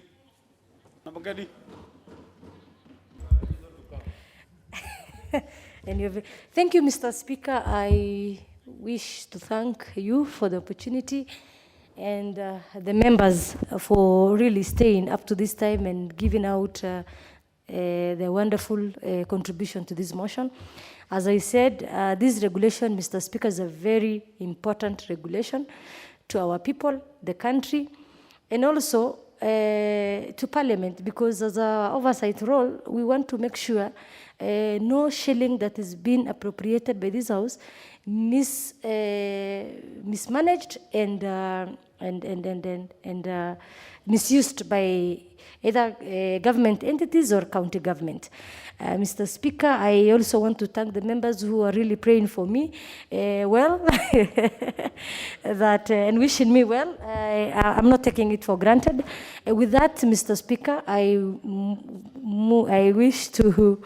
beg to move this motion. Thank you. To reply. Sorry, reply the motion.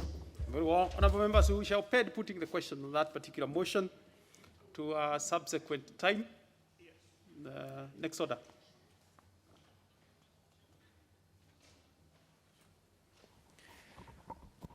Order number 14, the Refugees Bill, National Assembly Bill number 62 of 2019, second reading. Leader of Majority Party. Yes, Whip, on behalf of the Majority Leader. Mr. Speaker. Just a minute, you get the mic. Oh, Mr. Speaker, I do request that we stand down this order so that the substantive mover and the seconder can be available. Very well. We shall, now that they are not here, we shall step that down. Next order. Order number 15, the Care and Protection of Older Members of Society Bill, Senate Bill number 17 of 2018, second reading.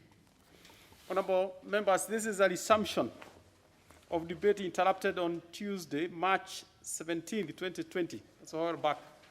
I need to be clear who spoke and who didn't speak.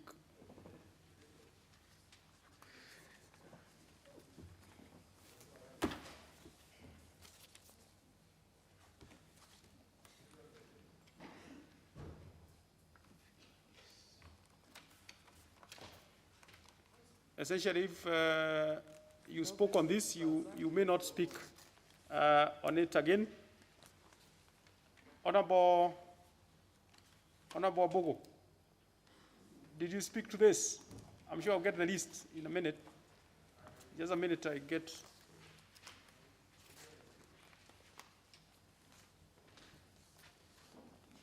Yes, Honorable Munene. Give him the mic.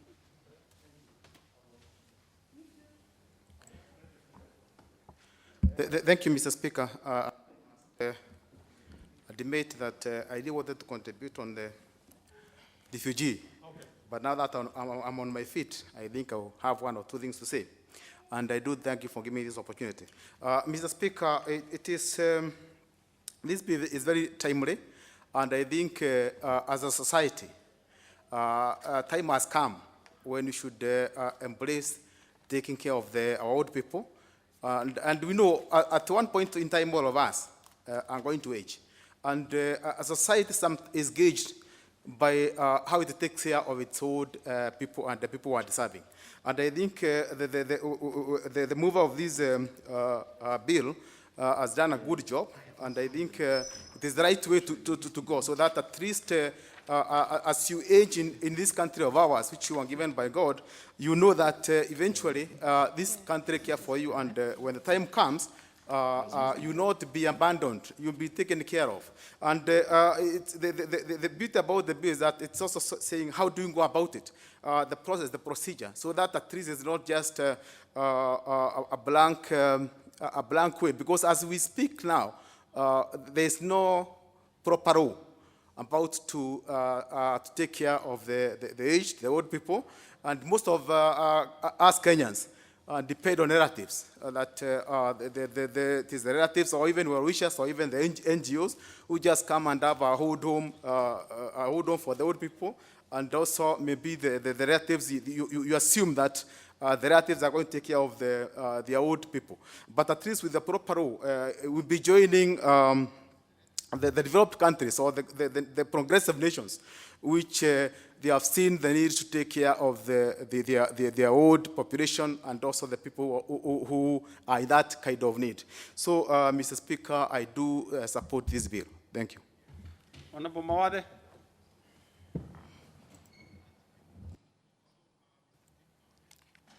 Thank you, Mr. Speaker, for giving me an opportunity to speak on this bill.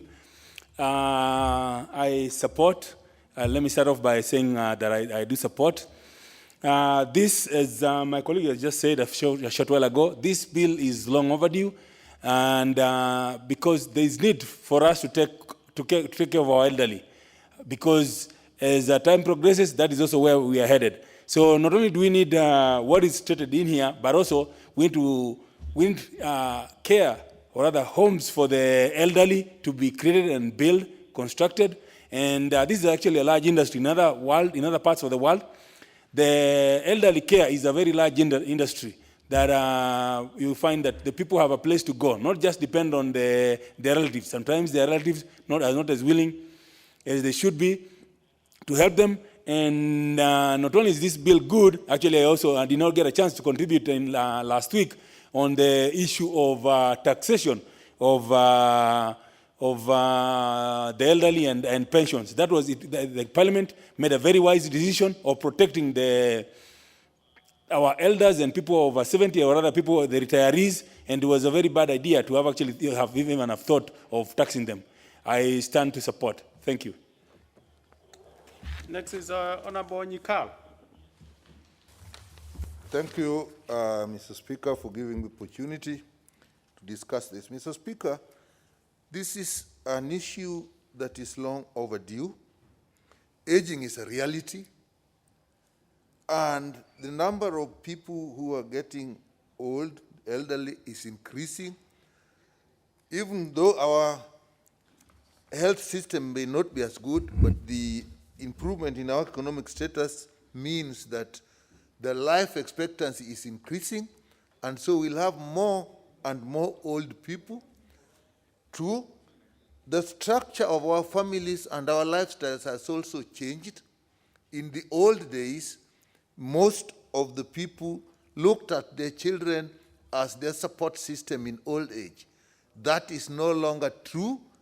Children are going to move to live far off in other countries, and we therefore have a situation where we are going to have a large number of people who are elderly who need care.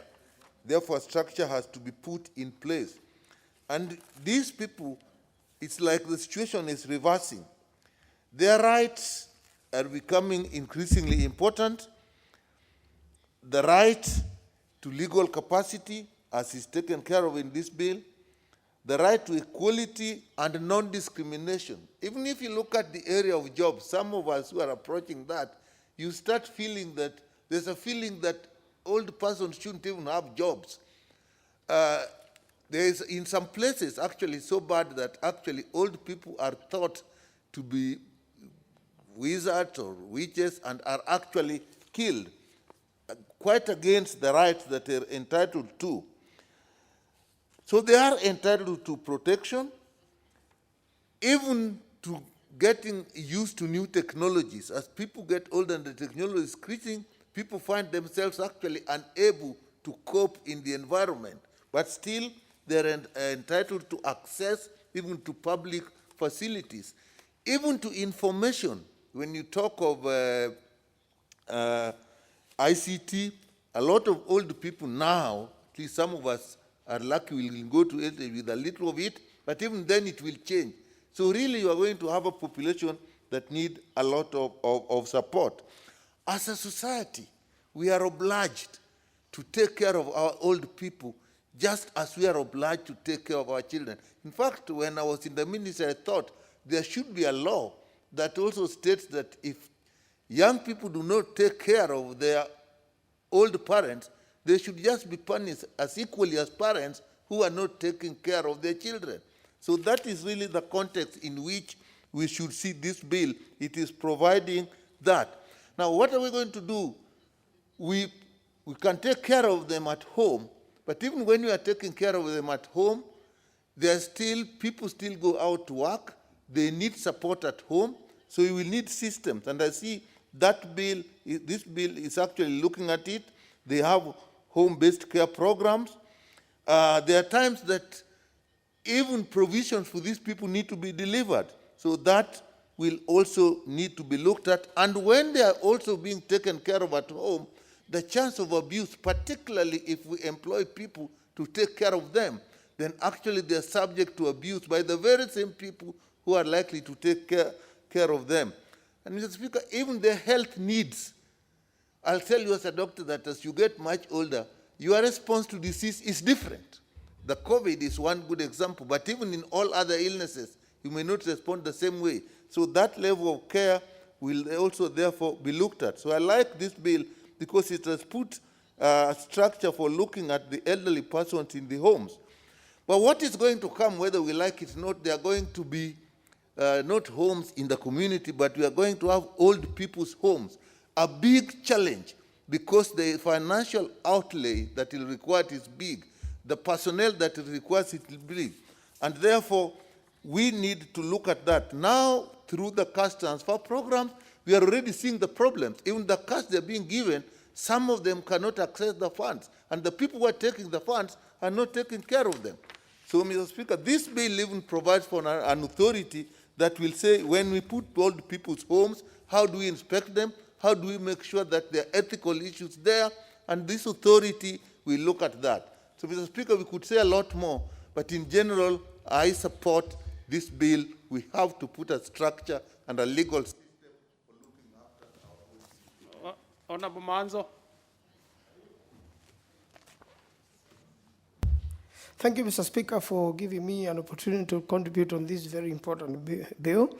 Mr. Speaker, it begins with the promise that, honor your father and mother, and you will live long in this world. I think that's the premise and the best there could have been. Mr. Speaker, as people age, they suffer from ailments. A lot of them who don't have children or may have lost their children as they lived long, find that they have no people to take care of them. And, we only live for that reason. We live so that we may do that duty of taking care of the elderly, of taking care of our parents. Mr. Speaker, this is a very, very important law. If you look at what is happening in other countries, one of the people who are most affected by COVID-19 was, the nursing homes in many, many parts of the world, and where these older people were caught by the surprise of COVID. And most of the older people in the world, out of the 10 million or so people affected by COVID-19, and the 500,000 or so deaths. If you look at the statistics, Mr. Speaker, you find the elderly suffered more than the younger people, Mr. Speaker. And therefore, even a lot of older people also, like one case we had in America, surrendered the ventilator for a younger person to say, I have already lived my life and I can go. And therefore, we want older people to leave us blessings as they live, because this is something which is which exists, good wishes, and even older people are the ones who leave their property behind. The many, many succession cases, younger people fighting for the wealth of their parents instead of them also struggling to look for their own wealth. And in a lot of occasions, where there are no blessings or where the older person has not been taken care of while they lived, you find that whatever is left behind is not left with the blessings. And therefore, it is very, very important we have a structure of how do we deal with the older people who have no families to take care of them, who have no children who are able to take care of them, who have no children who are able to love them. Some never had children at all. And by God's grace, they lived many years. They live even up to 100 years. We have quite a number. My own grandmother, Mr. Speaker, lived for 127 years. In her lifetime, she never really went to hospital as such. So when she got sick and she had heart problems, she did not go beyond those years. And she passed on actually when I was a first-term member of Parliament. It was when I started practicing as a lawyer, she claimed she lived more because I took care of her. So I think we have a duty, all of us and the whole country and the whole world, that the younger people take responsibility and take care of the older people, and even talk to them, and even get stories of the earlier days. I'm sure those who are parents who are living 100 years now, tell about the Spanish flu and what happened in this country 100 years ago when there was an outbreak like the one we have. And that sort of talk could even help make better or improvements of what is happening currently, Mr. Speaker. So I want to support a law and an authority which comes up with structures and even a budget and even a method and even a care giving and even making sure that people are not abused at old age.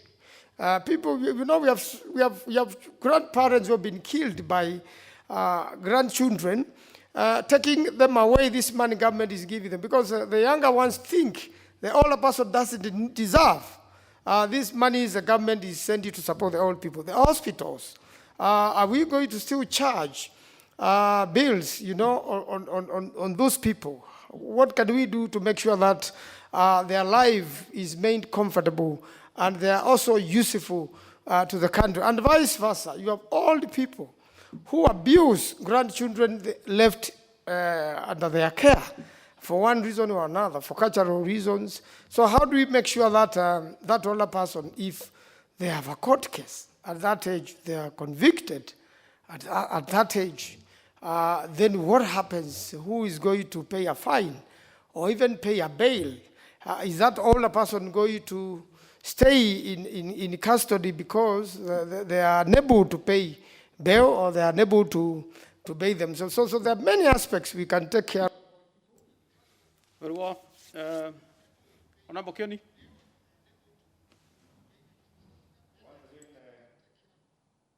Mr. Speaker, I want to thank you for that opportunity to contribute to this very, very important bill coming from the Senate, and we must thank the members of the Senate for coming up with this bill.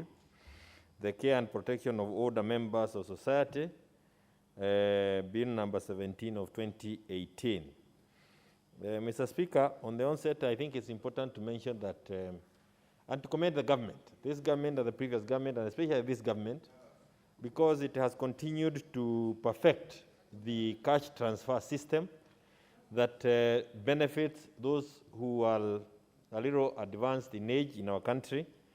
And it is one of the ways of checking or establishing how civilized a country is by the way we look at our old people, or we look after the old people, the aged. And Mr. Speaker, I think it is always good to remember when you see an old person that one time he or she was young. And when he or she was young, he actually contributed to the welfare of this country. And we are where we are as a country because of the contributions they made. And it is important for us to do that which we can do now to take care of them. In my constituency, Mr. Speaker, I can tell you that virtually every family was involved in freedom fighting movement. They were the Mau Mau fighters. Many of those who are still there, those who got there in the 60s, those who are still alive have years, almost 100 years plus. Last 2 weeks ago, I visited a lady at a place called Pesi, and I know you come from the neighborhood. So when I mention Pesi, you know the lower Pesi and the upper Pesi. And this lady is 102 years, still standing straight. She has never used shoes in her life. But it is, what horrifies me is when you come across such a lady and you think that the government is not aware that this lady is there. But I want to thank the government because bringing the plight of those ladies to their attention, I can tell you yesterday the DC and everybody in my constituency went all over looking for them, and I'm sure they are going to receive the attention that they deserve at this age. And Mr. Speaker, that's just one case. We have many old persons, ladies and men, wazee na kina mama, who are still out of that program. They have not benefited from the cash transfer that needs to be to reach the old people. And I think I want to again to commend the government. I know we don't have the resources. I know I can say this. His Excellency himself is really concerned about these issues, and I know we will continue trying to reach them. But it is important to mention to say that more work needs to be done, more money needs to be set aside, so that as many as possible can be brought within the bracket. As we do that, Mr. Speaker, it's important to see what other countries are doing. then they are not just giving money to the old person, but also to the person taking care of that old person. Because you will need to move out of your employment to take care of this person. So some bit of compensation from the government when the country becomes able, when we have the resources, it will also be useful. It's good to take care of the caregiver. And Mr. Speaker, also, I think it's also good to interest our young people into the caregiving career. Like Dr. Nikal has said, we are going to have a huge population of young people who need to be taken care of. But we do not have many young people, old people who need to be taken care of by the young people. But we don't have many young people who are interested in this caregiving career. It is a paying career. It is a good career. I want to encourage them to take part in that. Mr. Speaker, I know you will add me another minute to say this. That in establishing the age of our old people, it's important also to remember where we come from. Some of our old people may have reduced their age on the ID, but they are actually older than what the ID is indicating, for reasons that have a lot to do with the colonial circumstances, the colonial environment that was existing then. So as we establish their ages, it's important to pay attention to some of those who may have indicated the wrong birth dates, yet they really need a lot of time, they need a lot of care at this time. And so, Mr. Speaker, I want to support this. I know we'll pay a lot of attention to the provisions of the bill during the third reading. Very well.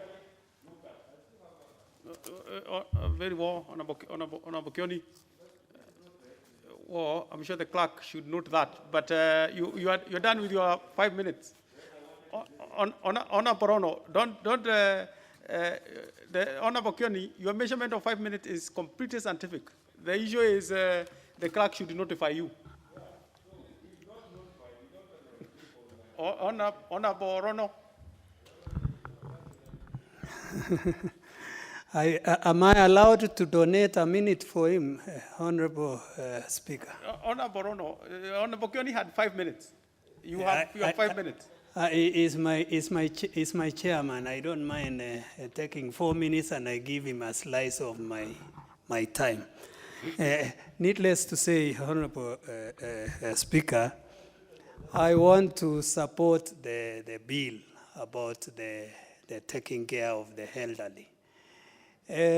We all know the elderly have got few years in their journey.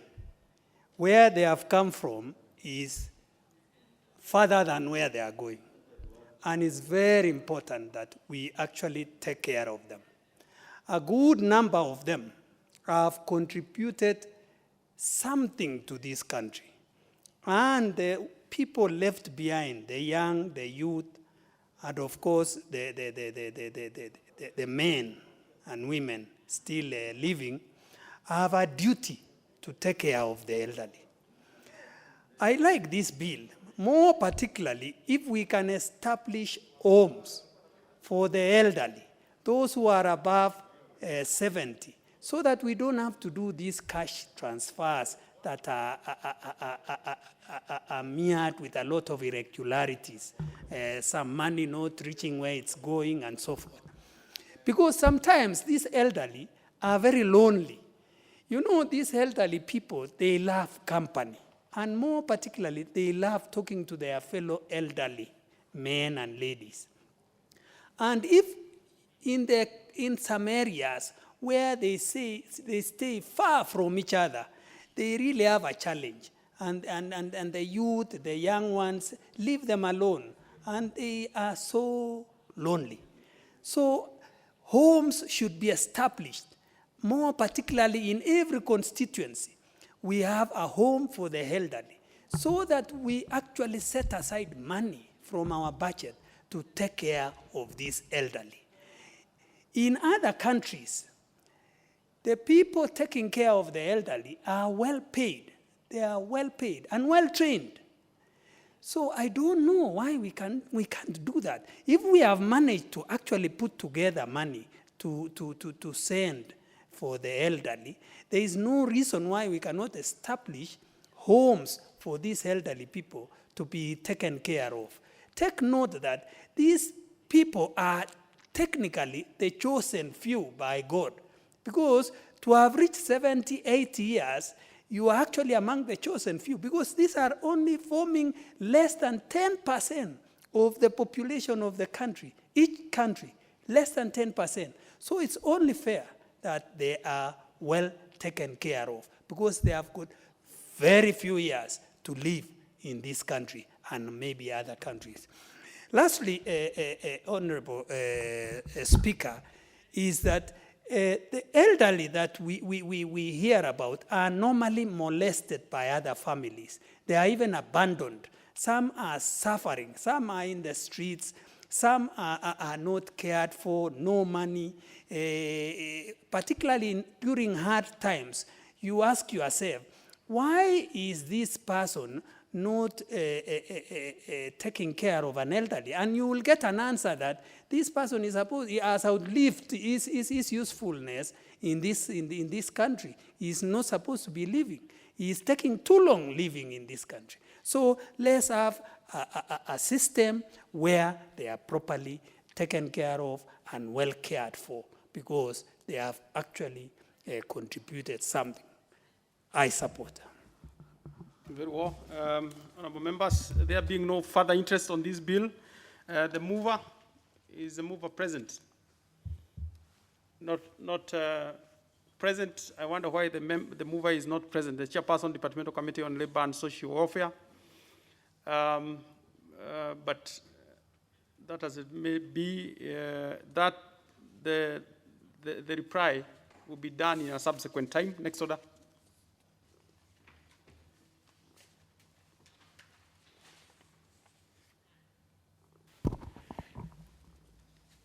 Order number 16, the Preservation of Human Dignity and Enforcement of Economic and Social Rights Bill, Senate Bill number 27 of 2018, second reading.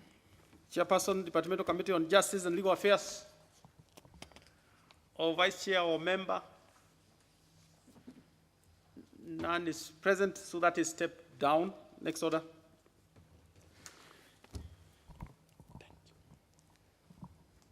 Order number 17, the County Law Compliance and Enforcement Bill, Senate Bill number 25 of 2018, second reading. Again, Chairperson, Departmental Committee on Justice and Legal Affairs is absent. The Vice Chair is absent. So that will also be stepped down. Honourable members, there being no other business, and the time being 6:33 p.m., this House started adjourned until Thursday, July 2nd, 2020 at 2:30 p.m.